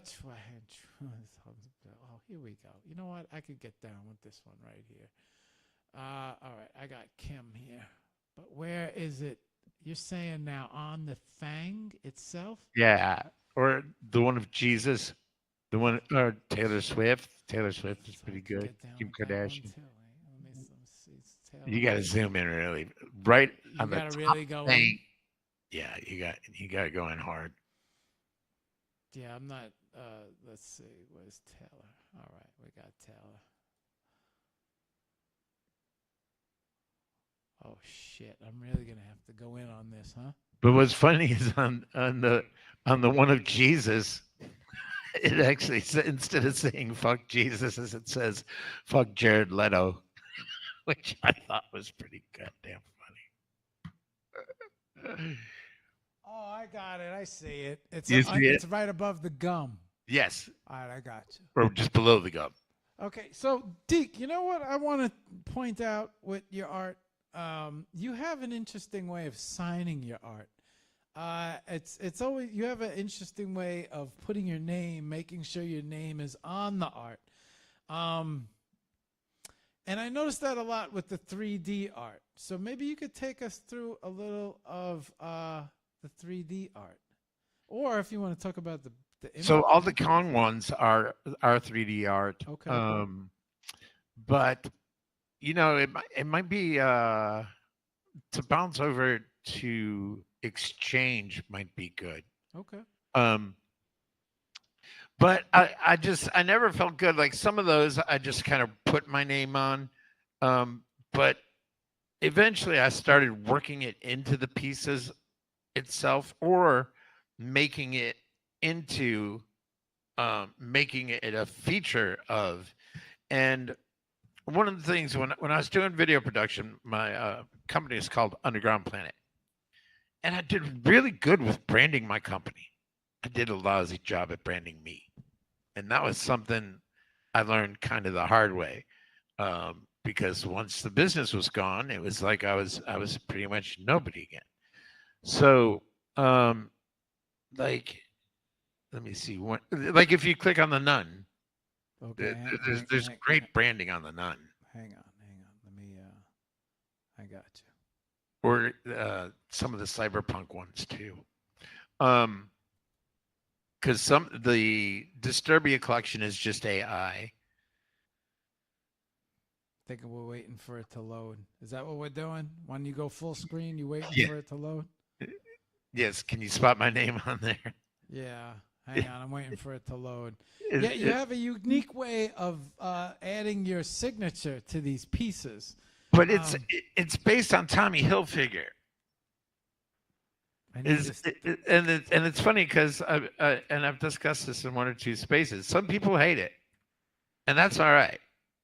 But I'm building a brand, and Tommy Hilfiger was one that he came up out of nowhere, and he took out a whatchamacallit, a billboard in Times Square, if I remember the story correctly, and it said like the best, the most famous fashion icons, and it had Versace and Ralph Lauren, and he put his name on there, just like it was the thing.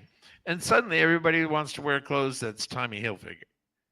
So my feeling is that people might not like my name on my work until people want my name on their work. And if my name is on their wall, like, well, I wouldn't if I've got a Led Zeppelin poster on my wall, I want it to say Led Zeppelin. I like that. So I'm big on my name and putting it in and working it in when I can. Deke, where's your name on this? It's on our boob. Oh, okay. Yeah, all right. It's the font. I thought that was. I didn't. All right. Tattoo. Okay. All right. I got you. I got you.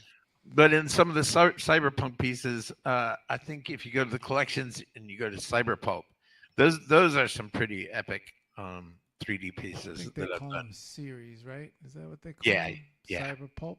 Okay, I'm going to Cyberpulp. Which one? AKA cleavage or AKA tat? Go to the series because I don't know if there's 2 or 3 of them. So yeah. Okay, there's only 2. Go to cleavage, I guess. Okay. Tat is cool too. Tat, my name's a lot harder to find in that one. In cleavage, it's a neon sign that I've been using in a lot of my cyberpunk pieces, and it's kind of in the middle, top right. It's kind of a square. It's got the @ sign. I got it. Yeah, it's right here, next to Yeah. her head, right? Yeah. Yeah, and you look clever when it comes to signing your art, Deke. I like Because that. it just like doing a digital signature just feels so inauthentic. You to make it me. actually a part of the art. Yeah, so that's what I try to do. Now, you did mention that some of these pieces take how many hours, Deke? Hundreds. So, okay, so here's it. Okay, so here's the part that's interesting, right? And I don't think that people realize. And this is the part where I kind of like to dive a little. So the majority of your art that you have up as NFTs, because if you don't talk about it, a lot of people now will be like, "Oh, that's AI. That's AI," but this is not AI. This is actually you doing 3D renders and modeling, correct? Yeah, not so much modeling, but I do some, and then replacing a lot of textures, and then of course a whole lot of work in Photoshop afterwards to give it the look style that I've come up with. I think in this one, it's my name is on his tattoo gun somewhere, or on his fingers, one or the other. It's somewhere. It's on like a solenoid thingy. I'm looking. Okay, so interesting. But you're gonna be the artist that everybody has to find your name in the work. That's fun. I just realized when I was leaning in, I was totally leaning towards the camera. It's kind of fun. Yeah, no, that's me right now. Probably on the. You probably can't even see me on the thing that I'm so close up against the screen looking for you. It's in there. It's like the branding on his tattoo machine or something. Okay. We'll just have to trust me on it. I would have to seriously. Why am I not? I feel like such an old guy now. I need like a magnifying glass up against the. Oh, I see it. Did you find it? Is that like down on the bottom? underneath his thumb? Or is it on the actual tattoo machine? I don't fucking remember. And I can't. I don't have it up full screen. I should bring it up full screen. I should be looking at it with you. But it's just Deke Slade. And sometimes it's backwards. Sometimes it's not even like, you know. So, question, Deke, is 3D where you kind of feel like your art is? So yes, no. I've got scripts that I want to make. There's Right. stuff that I still want to do. I though I don't do film and video. I haven't given up on it, so to speak. But I do love 3D. I love the challenge of for me telling a story in one single frame, and I love the control. I'm big on lighting. We talked about lighting earlier. Sure. You saw briefly that one piece that I'd shown Chaz that we were talking about, Alpha, and just the ability to control a scene to that extent where you can use invisible lighting. Like imagine being able to do that with photography or film, being able to place like lights anywhere. I love the challenge of making something look cool in that environment. It's just tedious. It's just there's a lot of tedium, and if you're okay with tedium, then it's a very cool way to do things. Like in painting, and I'm so I started with drawing and painting and all that kind of stuff. If you want a sun, you just put a sun. And then if you want a person, you just doodle a person. And Right. it's totally different than or you've worked with actors. If you say go over there and hold a beer, the actor's going to do 99% of what you need them to do. With 3D modeling, you're putting them there, you're putting the beer in their hand, you're bending each of their fingers around the can so it looks like they're holding something that they're not holding because it's not real. There's the most wonderful girl. Deke, I have up the most wonderful girl right now. Indeed. Maybe you want to talk a little bit about this collection. It did amazing for me. It was at a good time, and it was before I crashed. Before the market crashed, I crashed. But like I mentioned before, it was I was going down just a YouTube rabbit hole one night of Lords of Acid, and they're just an amazing band that had all these cutting edge songs. They were a great techno band, and they had these album covers that had devil chicks on them, and kind of a throwback, kind of Sailor Jerry, almost tattoo style. Again, now I forget the artist's name, but it's Coop. Coop did those album covers, and so while I'm listening to all this Lords of Acid music and watching all these old videos and having all this nostalgia, I literally had this kind of like epiphany where I was like, I'm an artist. I could do a Lords of Acid girl. And the name The Most Wonderful Girl is based on a song by theirs called The Most Wonderful Girl. So I just started doing these, and they're just it's similar to what I'm doing on Drip now. I'm kind of basing That's where I got confused because I thought I was looking on your page and I saw, right, and it looked like it was for Drip, but then I saw this on OpenSea. Right, there you go. Okay, all right. So that's where I got confused. Yeah, okay. it's really trying to keep the style simple because I can't do 300-hour scenes on Drip. Like you just can't. But they're, to me, looking everything I tried to make look somewhat iconic. And it's based on not only Lords of Acid and Coop, but all the old school pinup, Betty Boop, the kind of stuff you would see on World War II plane. You know what I mean? Tattoos, stuff that would be cool tattoos. And some of those were like the Wolverine one and the Harley Quinn one. Those were actually, and the Marilyn Monroe one. Those were all custom orders. Now these okay, so I'm bringing this up. These are the ones that are coming up on Drip off your page, right? Yeah, and those two are the ones that are going to be in my next drop. Okay. Okay. Well, no, those ones those were my last one, and yeah, so you can see the similarity. But that's cool because I got a style. Right. No, I'm saying this kind of falls in line with your style. Yeah. So yeah, that was my first drop on Drip right there. Okay. And then Good. Sorry, I didn't mean to interrupt. no, please, I'm sick of listening to me. Okay. But if you go to my main page, I just tweeted out what my next drop's going to be, and it's more based on Frank Frazetta, who did Molly Hatchet covers and Conan and all that. So, is this she's on the horse? yes, the one who's on the horse. I got it. It's up. And that's me. So yeah.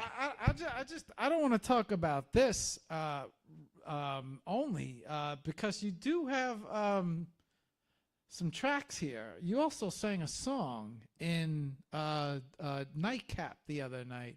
Was it Nightcap? Probably. It was probably the Nightcap where I walked in and I did my hardest to stay up and I passed out in the middle of the space.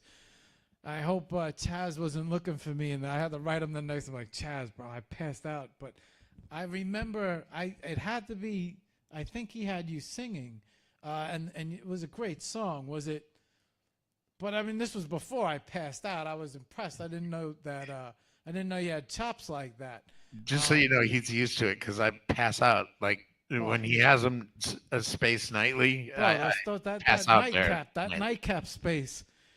Let me tell you, he had to catch me back when I was younger, man. Usually I'd be up it's like 4 or 5 in the morning. I'm good to go, but like now I got to get to 2 or 3, and my head's starting to bang on the desk. I was like, all right, it's time for this guy to get some sleep.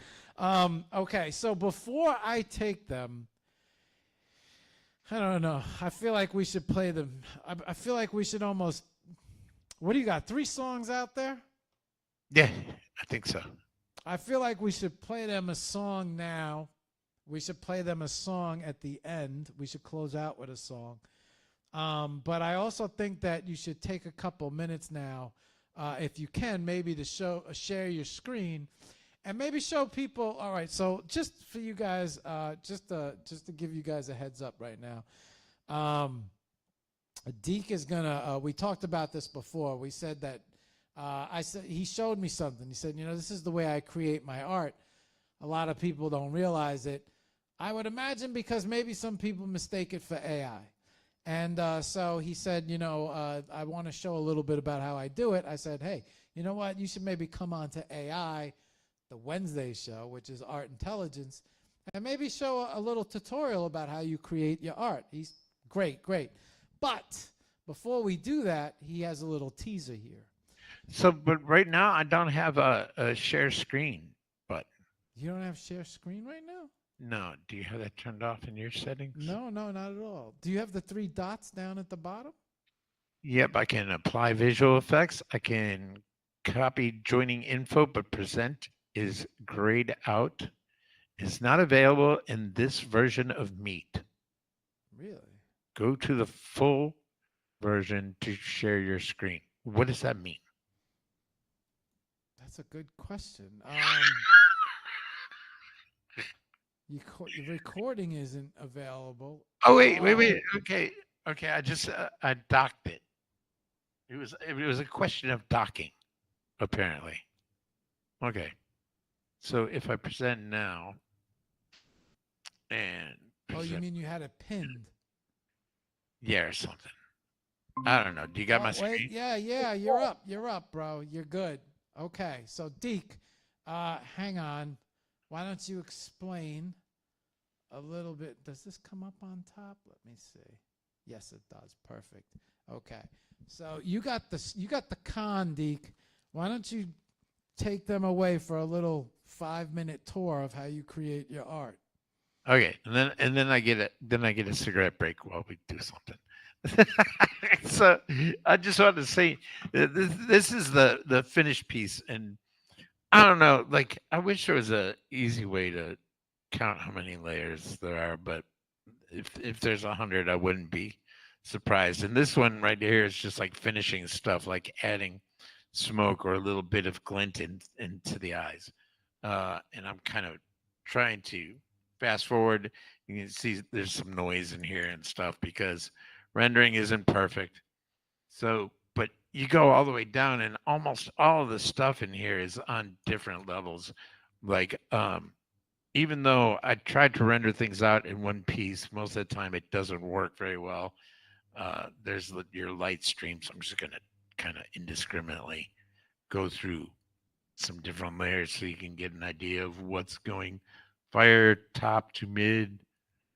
So all these different fireflies were all rendered out in 3D. Like I build the scene, but then I kind of go and have to re-render them so that I can really get in and do the kind of soft focus that I like doing and that kind of thing. So like all these little bugs and everything is adequately where it should be. I render out the different animals. Like this one, there's so much in this one. There's the snake, there's the wolf, there's this one drinking Deke Slade whiskey. There's rats going into the dead bored ape skull. If you wanted to know how I felt about PFP projects, the bored ape with a DGen hat. Um, medical patient Deke Slade. Holy shit. So there's a raccoon trying not to get eaten by an alligator. There's a panther. Where's the owl? There's a cool owl. This was inspired by the old clip of the monkey smelling his finger. Did you ever see that one? I don't believe I did, Oh but I'll take your word for it. no, Oh, no. you're gonna show me? Yes, now I have to Okay. for the You, sake you, of this program. you know what you should also show them? Show them your wireframe version of that as well with the lighting.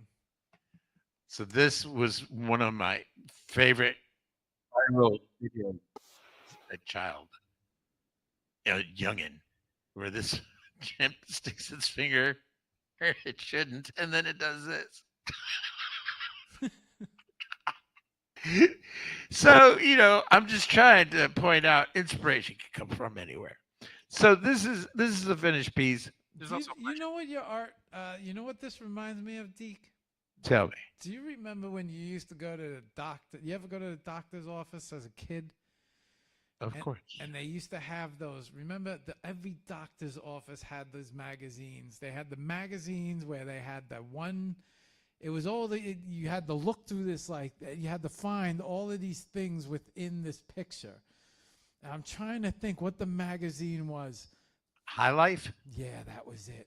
Holy shit! I cannot believe you just We pulled are that brothers from another shit mother. out of your ass. So Like I would have never remembered the name of that magazine. so this is how it's made.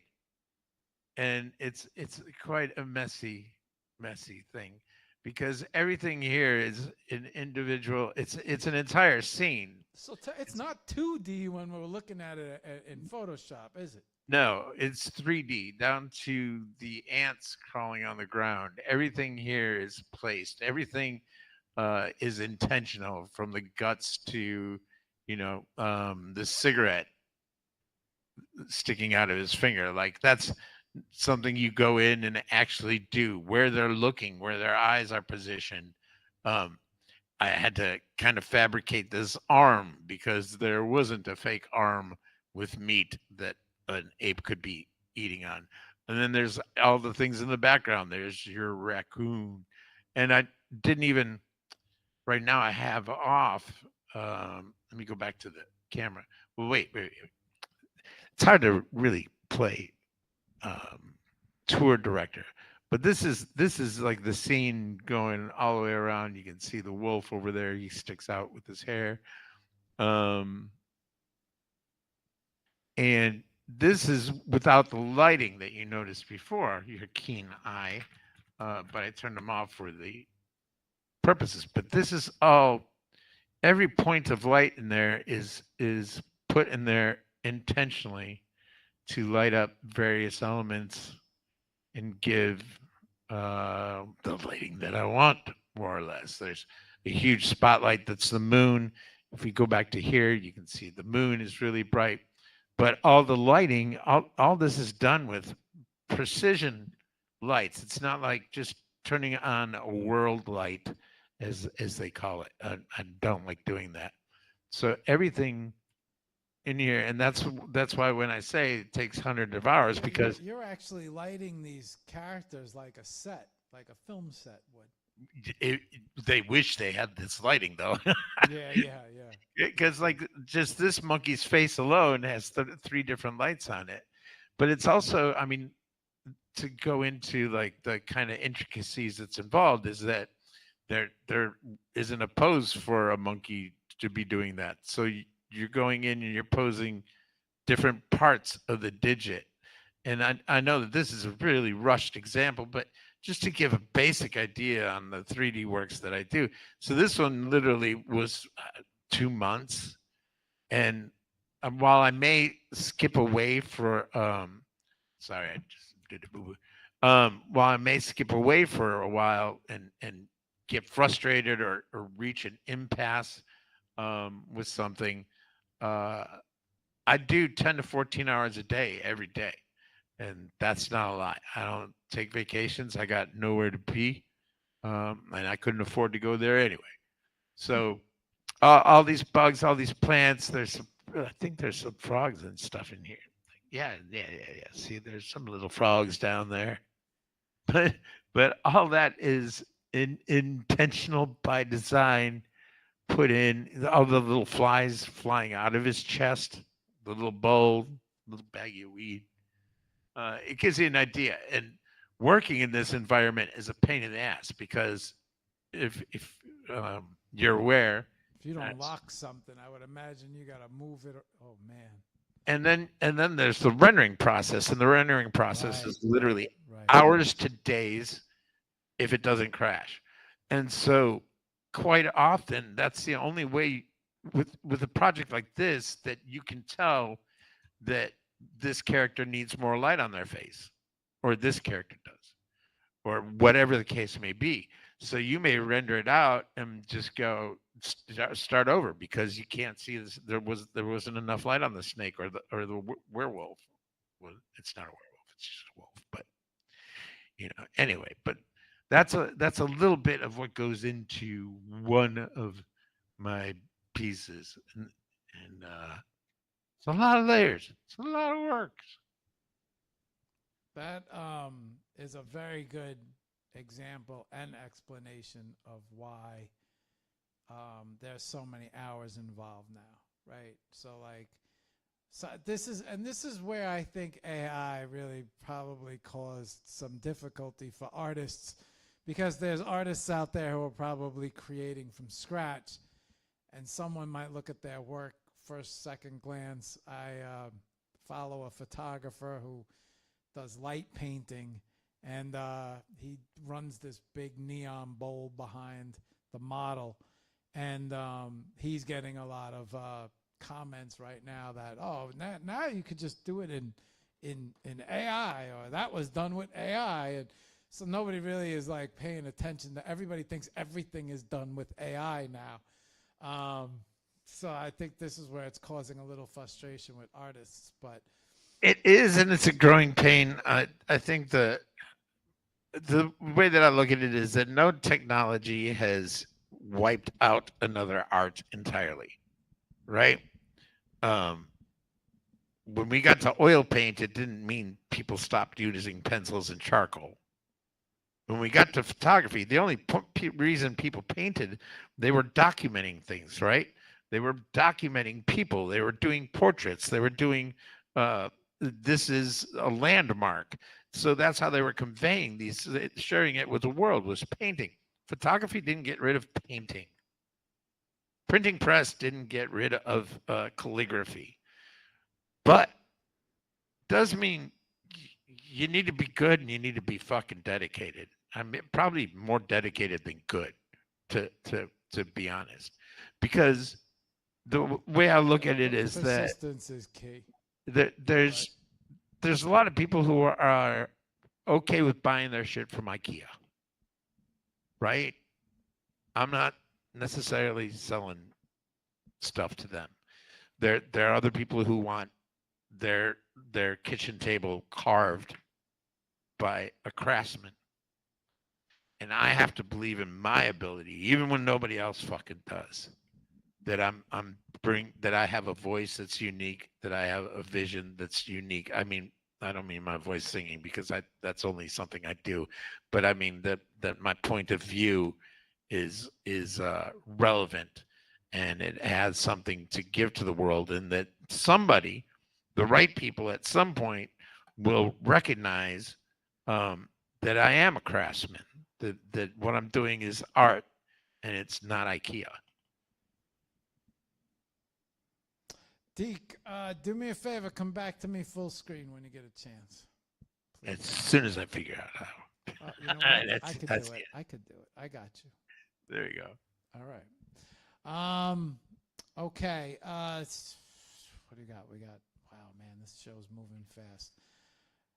Let's close out on your music. So for you guys that don't know, Deke is also a musician.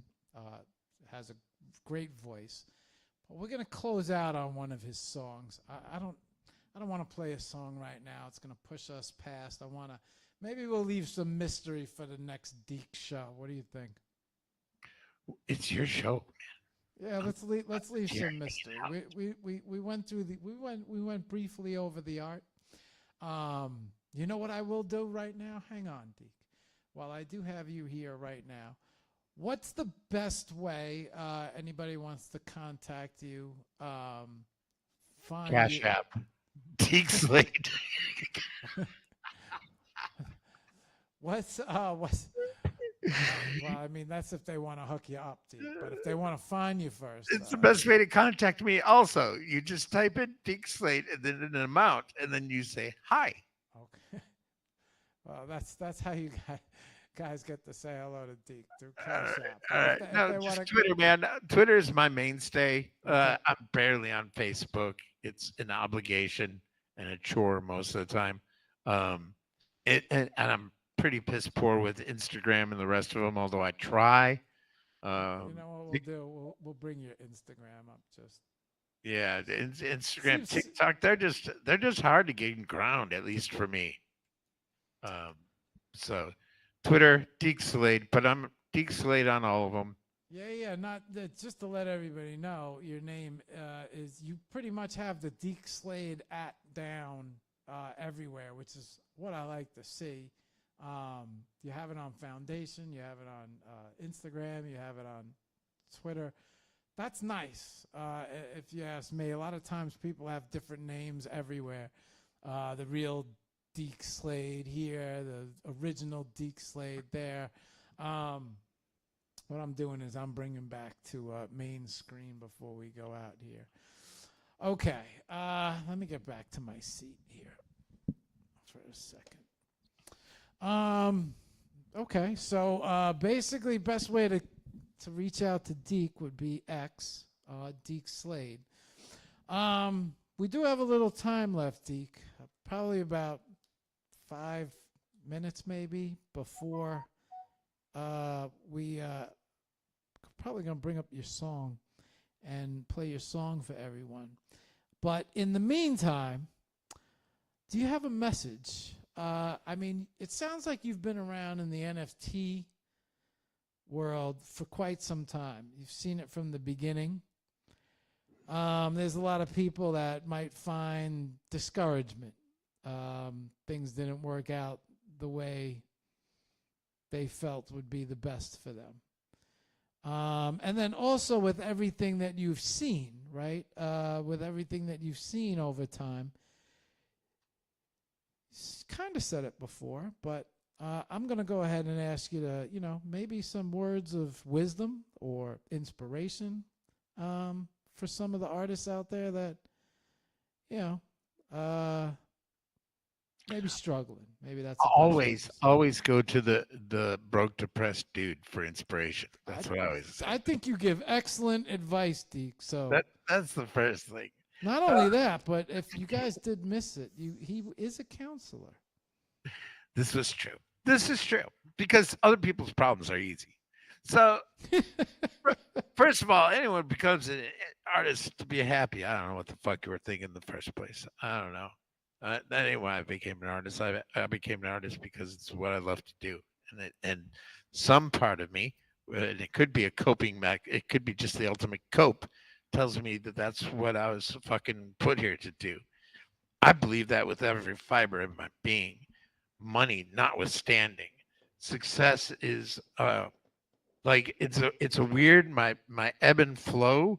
It does have to do with money, but it doesn't because uh, with every new piece of art is new hope, and I've said that before. New art is new hope, and just being able to put something out there and get that little bit of feedback, that little endorphin of being able to put something out there is what I live for, as much as the sale. Um, Another thing I've said is that sales are they sustain me, right? That's my food, that's my drink, that's literally my electricity. But the compliments and the feedback that I get, that's the air I breathe, and I can go longer without food than I can air. So my job is to just keep creating because that gives me my oxygen. And if there's something inspiring, there's the one quote, and I think I was saying this to someone recently, is that the walls that keep us out, or seem to at times, are not there to keep me out. They're there to keep out the other motherfuckers who aren't working as hard and won't try as hard and won't fight as long to get over it. And so, no matter what, I've got a place on the other side of the wall. I just have to keep trying, but it's not there to keep me out at all. It's to keep out the others. I don't Deke, you know what I did forget? I did forget to tell all these guys because you got a lot of love pouring into the chat. If anybody has any questions for Deke, now's the time to drop them. So before we get to, if there are any questions, if you guys have any questions, let's just see what these guys are. You got a lot of love here, man. Chaz loves Vegas. I wish I could get these comments in front of me, like popping up in like some type of way. know. I had a beer. So I could see them in real time. All right, let's see. Chaz, Yeah, it was really cool because it was like after we occasionally do a music space.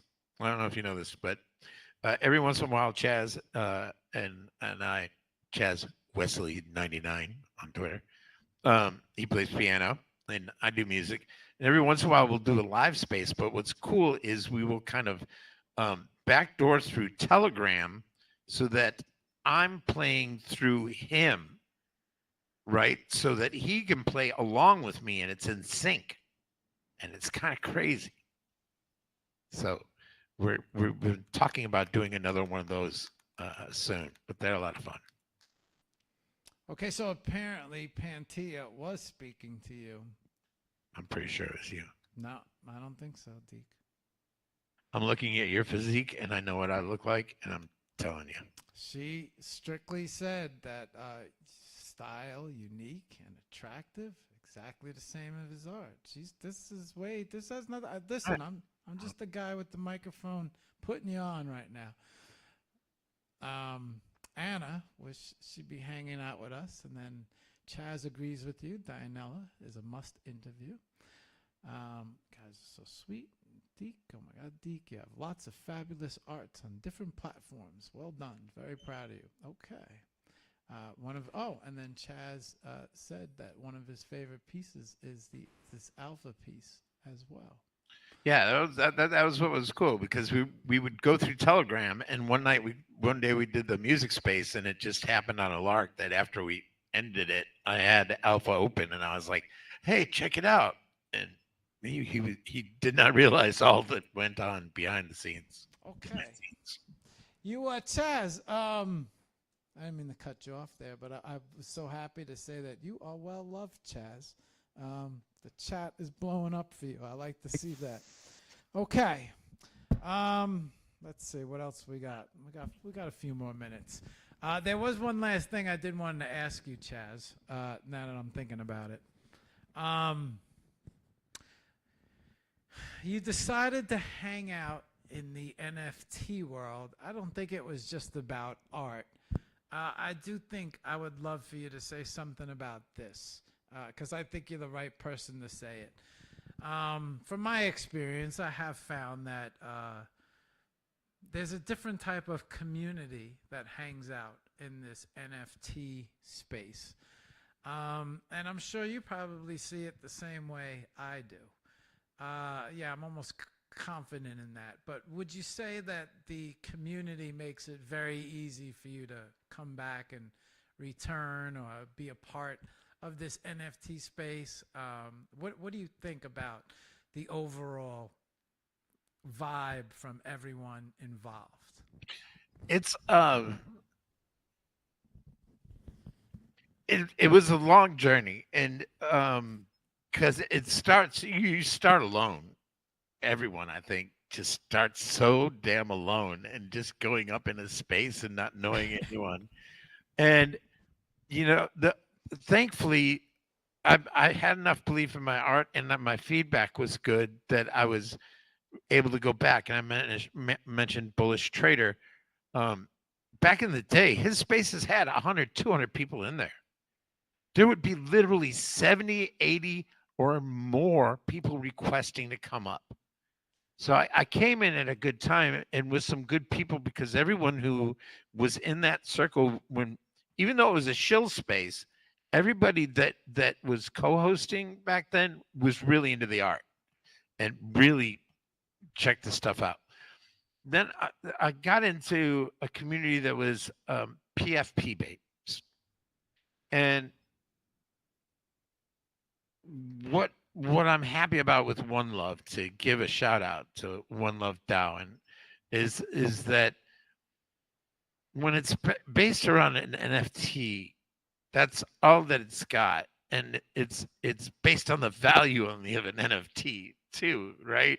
Like if you're a Bored Ape, you're a bunch of happy motherfuckers when it's way up, and then you're all a bunch sad and people are selling out, and then people are mad because other people sold. But what I found with the One Love community space, and I need community, but I'm also not the guy who wants to start Deke Slade Discord. Come hang out and talk to me in my Discord, I could confirm that your Discord link does not work. No, I just don't want to do that. But to have like-minded people who just want to hang out, and that's something that I really appreciate about Chaz, about One Love, about Jenna, that they have a great space on Sunday. I try to run spaces every now and again. Anastasia's been running spaces, but the getting to know you process has been incredible, and they're people who I consider friends on a very deep level, who have had my back in ways that real life people haven't. People in the real world wouldn't help me when I needed it, and people online did. And I do believe that there's I'm not the first to say that they've found friendships in Web3, which I use the term jokingly because it's such a stupid term, but who have found friends that they're so much closer to online, because when you spend your time talking, you're just talking, as opposed to like, I may hang out with my friend Joe, but what do Joe and I do?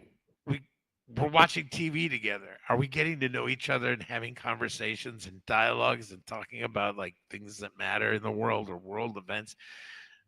It's the same kind of connection like I felt about the piece Sanctimony. We didn't show that one, but one of my favorite pieces that came about when they invaded Ukraine and all this shit that goes on in the world. The NFT community has made the world smaller for me. In that when there's bombs going off in Iran or Iraq or Russia or Ukraine or anywhere else, I don't think about that country. I think about the people I fucking know there by name that I talked to yesterday or the day before. And it's just if you're open to it, it can open up some empathy that I think a lot of the world needs more of. I don't know what that is. What was the question? It was supposed to, you're supposed to close out on the positiveness of everyone in the community, which I think you got the message out there. Yeah, that was the gist of it. It That was the gist of it. It was the right message because I feel the same way, right? Before I jumped into spaces, before I was in NFTs, before any of that, here I am just sitting in spaces all by myself, trying to figure out my way around, getting to know people, and then slowly but surely starting to meet all these wonderful people, all these very high-spirited, beautiful people. Some of them live in Israel. Some of them live in Iran. Some of them live in, all these different places, India, it's Russia. And I'm just like, man, like, forget about just the people who I've met from America, but like all the, it's South America and Canada. And it's so I've always, the world is so small now because of spaces and meeting all these great artists from everywhere.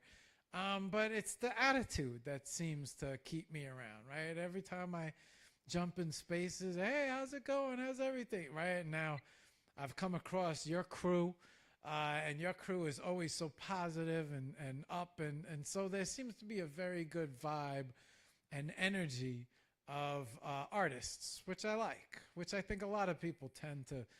It's the first thing that people notice, the good vibe that we need it, right? Especially your. I don't know. I think there's some kind of sadism and sadistic, not sadism as in satanic, but sadism in being an artist in the first place. There's something you don't like about yourself that puts you on that path. We need to get some feel goods from somewhere. That I don't know if do you want to play a song or did you want me to do a song? I'm cool with either. Yeah, no, that's up to you, Chaz. You want to do a song for everybody? Yes, Chaz is there. I'm Deke. Oh shit, I'm got my mind on Chaz and One Love.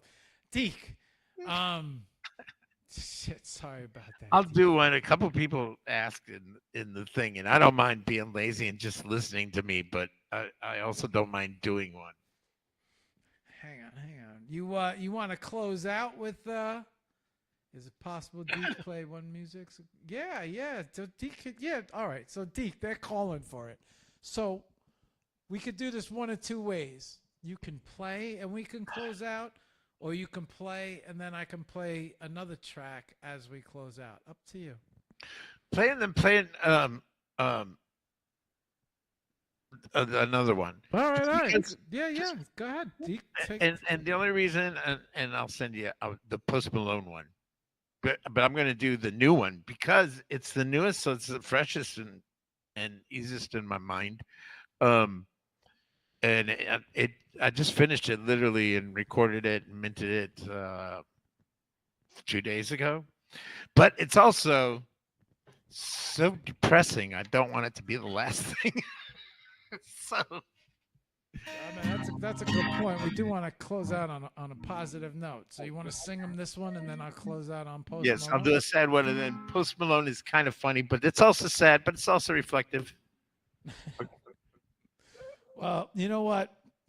I don't find you too sad, Deke. So, but I'm gonna put you on full, and why don't you take over? Hopefully, I'm mostly in tune. I put on my reverb because that is my security blanket. Lord, take me away. I can't carry it this way. I'm just so fucked up. Can't think straight, so low. Won't you take me away? Send an angel to my side. Let her hold me till I die. All I need is a shoulder to cry. So long, please, send an angel to my side.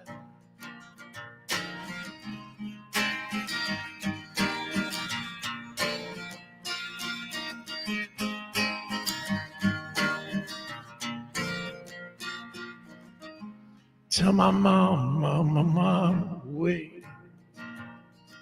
I know she'll have a lot to say. And even though I feel so goddamn ashamed, I know that she'll love me anyway. I know she'll love me anyway. I know that she loves me anyway. So God, take me away. Send an angel. I can't take another day. I need a shoulder. Tell my mom I'm on my way. I hope and pray. I hope and pray. I hope and pray. She loves me anyway.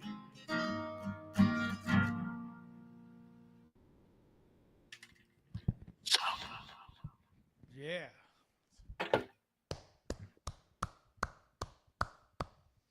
Thank you. Deke. So many talents and just getting warmed up as an artist, huh? Trying. I'd like to see some of the film and the editing, and I like to see some of that come into play soon too. You'd be firing on all pistons, especially you got the 3D, you got the video background, the film background.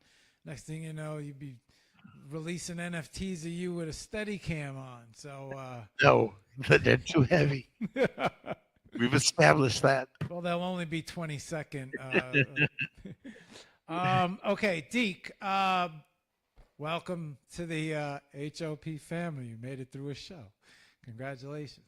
Appreciate it, bro. I hope I wasn't too bloviating. No. I think it was a great show, man. As a matter of fact, I knew we were going to be all over the place. That I had a feeling. But I was very impressed that at the array of information that I was capable of getting out of you tonight. So for that, I thank you because I know that's This was very Joe Rogan-esque. It's just a smattering. I didn't know if you were going to give me a rough time with the information, but you were very accommodating. So I thank you for that because I didn't want to be that teacher back in school that asked you a question and you didn't want to answer. You know what I'm saying? So, okay. So before you say goodnight, any closing words for everybody out there, Deke? No, that I appreciate everybody tuning in, whoever tuned in. If you watch this, if you got this far, Jesus, God bless your little heart and all your squishy parts. I really do appreciate it.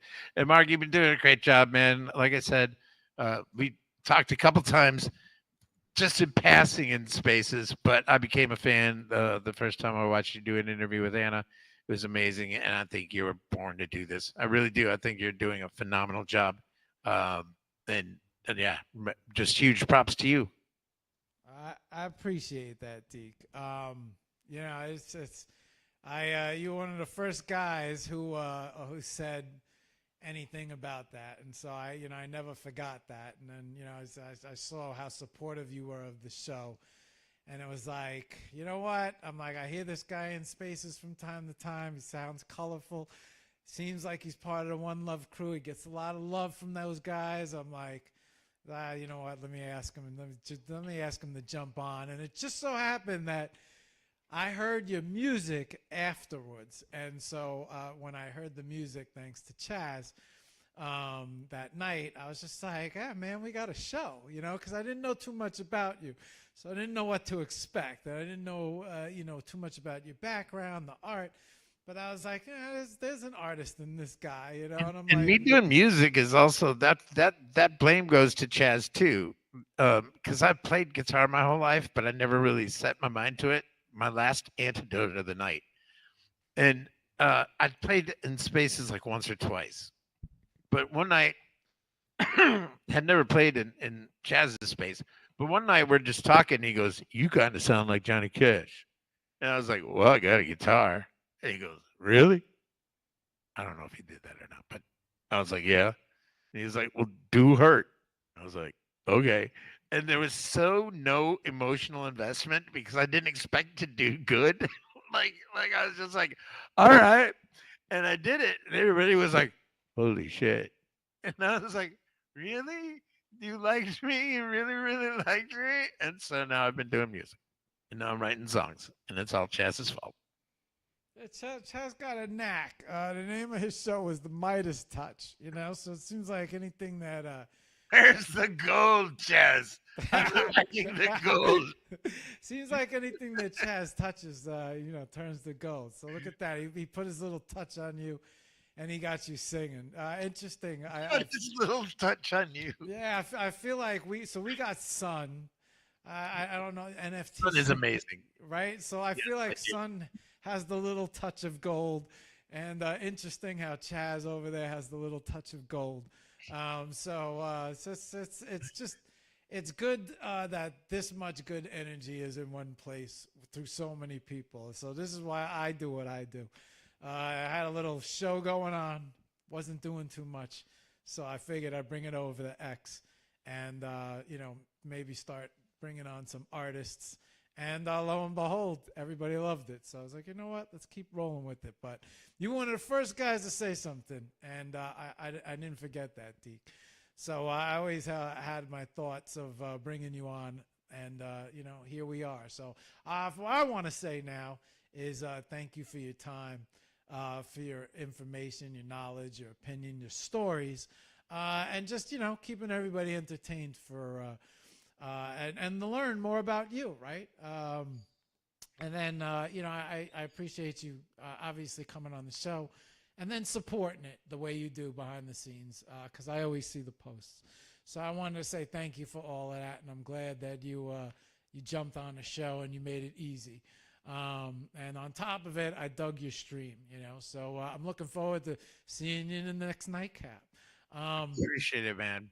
And Yeah, thank you man. for having me. And I wanted one last little thing. I believe in giving compliments when they're due. We think we think so many nice things about people that we don't say, and we're denying people the feel good. You know what I mean? Like if you see somebody doing something cool, take a moment to tell them that was fucking cool. And that's how I felt about you. Like I really felt compelled. Like he's doing good. Let him know. So yeah, I appreciate that you appreciated it. No, I listen. I'm just the guy that likes to make people look really good. You know what I'm saying? So like, I had a little bit of I had a little bit of a show, a capability to take some artists and really put the spotlight on them. And so, to me, in a way, like you, right, just kind of avoiding the money, the hits, the views, I wanted to focus on really creating a good show for maybe artists where there isn't much attention that comes to artists. Unless you're already big and you have the numbers, I don't think that's very fair. I think there's great artists everywhere. And, the singing thing kind of took me for a swirl with you. And it's like, all right, so he does art, but let's get him singing, you know? And it's like, you know, so yeah, I like to put the spotlight on people. And I think artists have the hardest time when it comes to selling themselves. I know because I'm an artist and I don't even like talking about myself. So, you know, but I don't mind talking about other people. What'd you say before? Other people's lives, very easy to fix. Your own, a disaster, right? But, you know, it's very easy for me to talk great about someone who's doing great. So, you know, I appreciate your energy. You know, I think when you come into a room, there's a lot of life and you never know what story, but, there's a lot of good energy in you, Deke. You know, and I've always believed that you are in the space to help, especially when you can. So, you know, I appreciate that and I'm glad you did the show, but, my friend, you're free to go. I'm going to close out now and, you know, I'll probably end up catching you in a nightcap. I don't know if Chaz is going to do one, but if he is, usually I jump in straight from here. But you Hint. know, on that note, Deke. Take it easy. I appreciate you. Have an amazing night. I can't wait to have a cigarette. I need a cigarette. So Yeah, man, go do your thing. I'm going to close out now. All right. I appreciate it. Thank All you, right, everyone. Deke. Anytime, bro. All right, guys. A little later than sooner, but you know what? We ended on a song, which I didn't think we were going to do, but I'm glad we did. Never, you know, I think it's always, so when it comes to art, there's never enough time. And I hate rush. I hate rushing. My rabbit is sitting in front of the motion detector right now. So when it comes to art, especially an artist and someone's art, I don't think there's ever enough time. And I hate rushing people off. And if you guys are calling for a song, we're going to do a song. So I hope, is Deke still here? No, he hung up. So Deke, if you're still watching, I need that link. But I'm pretty sure you said Post Malone song, which we're going to end on that. I just got to find it, so a link would help. But I think it might be on your Instagram. I also think it might be on your object, if I remember correctly. But a link would help by the time I get over there. So anyway, guys, that's HOP. That's episode 377. Yeah. Art is never unfinished. It just goes abandoned. Great show with Deke Slade. Got a chance to come up and learn a lot about him, especially learning a lot about the One Love group. So big shout out to them. I always like going through artists. So and all you guys that signed on tonight, let me come over here and say hello. I got Alana over on Facebook. Alana, it's always nice to see you. Thanks for looking out. And then I'm going to go over here and I'm going to say goodbye to all of you guys. Give me a second while I shut the light. What's up, son? You got to go out? I got to go out? We got to let you out. All right, hang on, my friend. Come on. You going out? Come on, let's go. I'll let you out. No, you just hanging out with me? You want to go out? Come on, bud. Come on, buddy.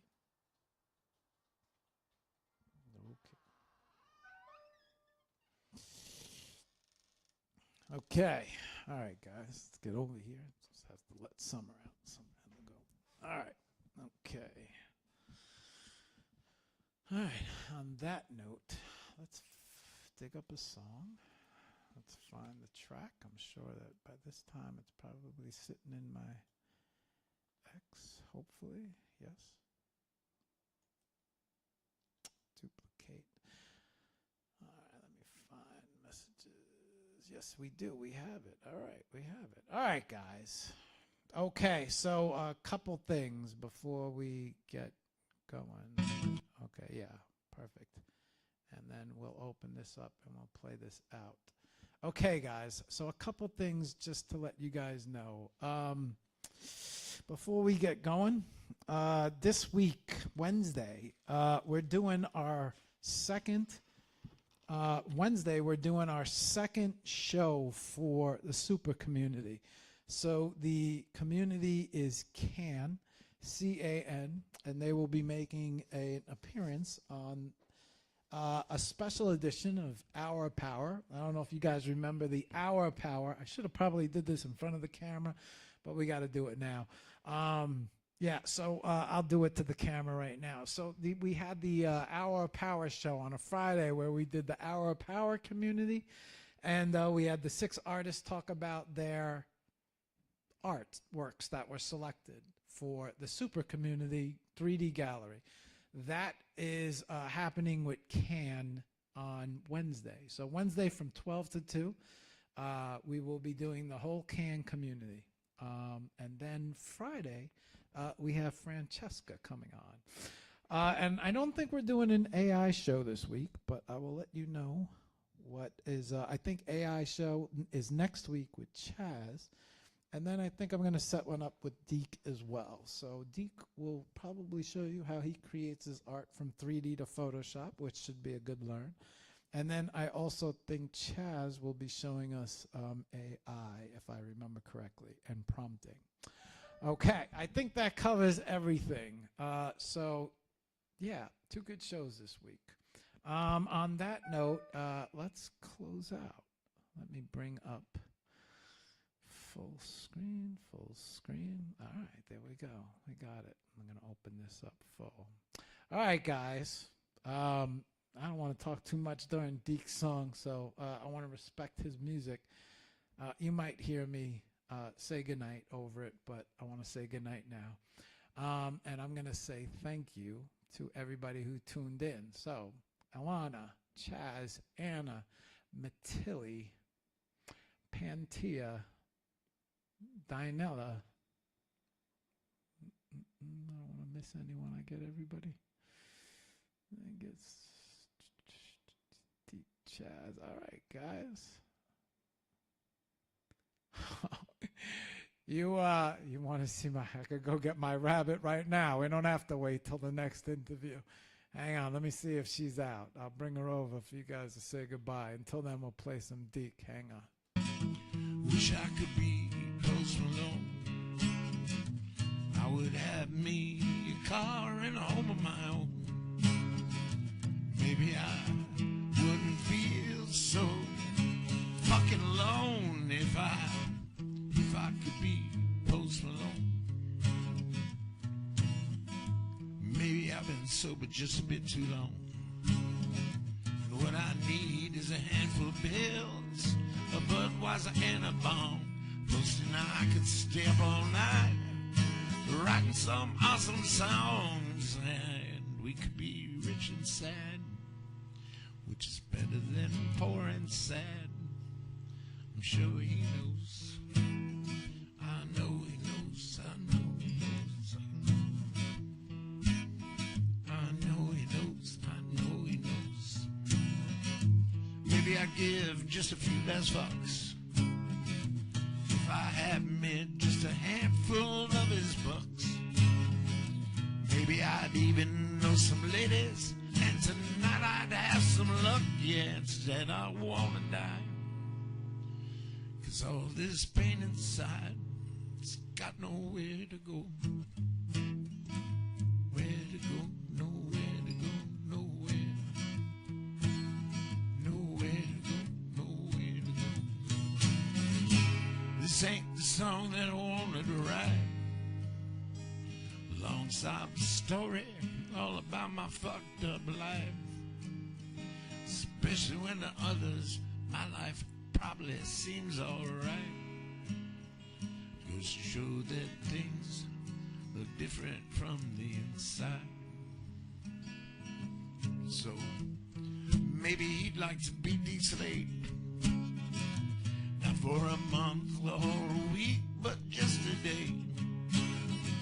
As long as he had a pack of smokes, I think he'd be okay. 'Cause it's the simple things, it's all we really need. More specifically, Newport box, short green kings, and a cheeseburger or pizza. tacos or a brisket, a big whole unsliced brisket that I could eat like a rib without a bone. I've never had that, but I am convinced it would be delicious. Prove me wrong. All right, one last reality check. Sorry.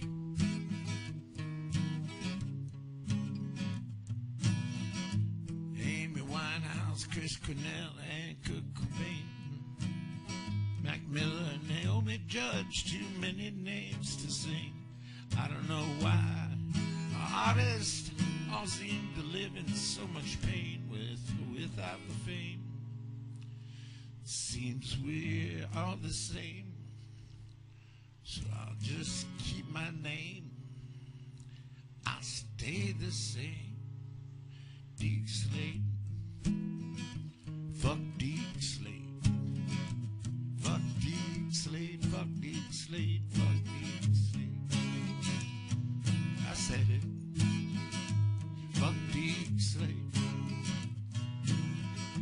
I think that's the end. Peace. Good night, guys. Thank you for tuning in. Thank you for checking out the show. Y'all stay up, stay positive. Have a great week. I'll see everybody on Wednesday. Till then, peace.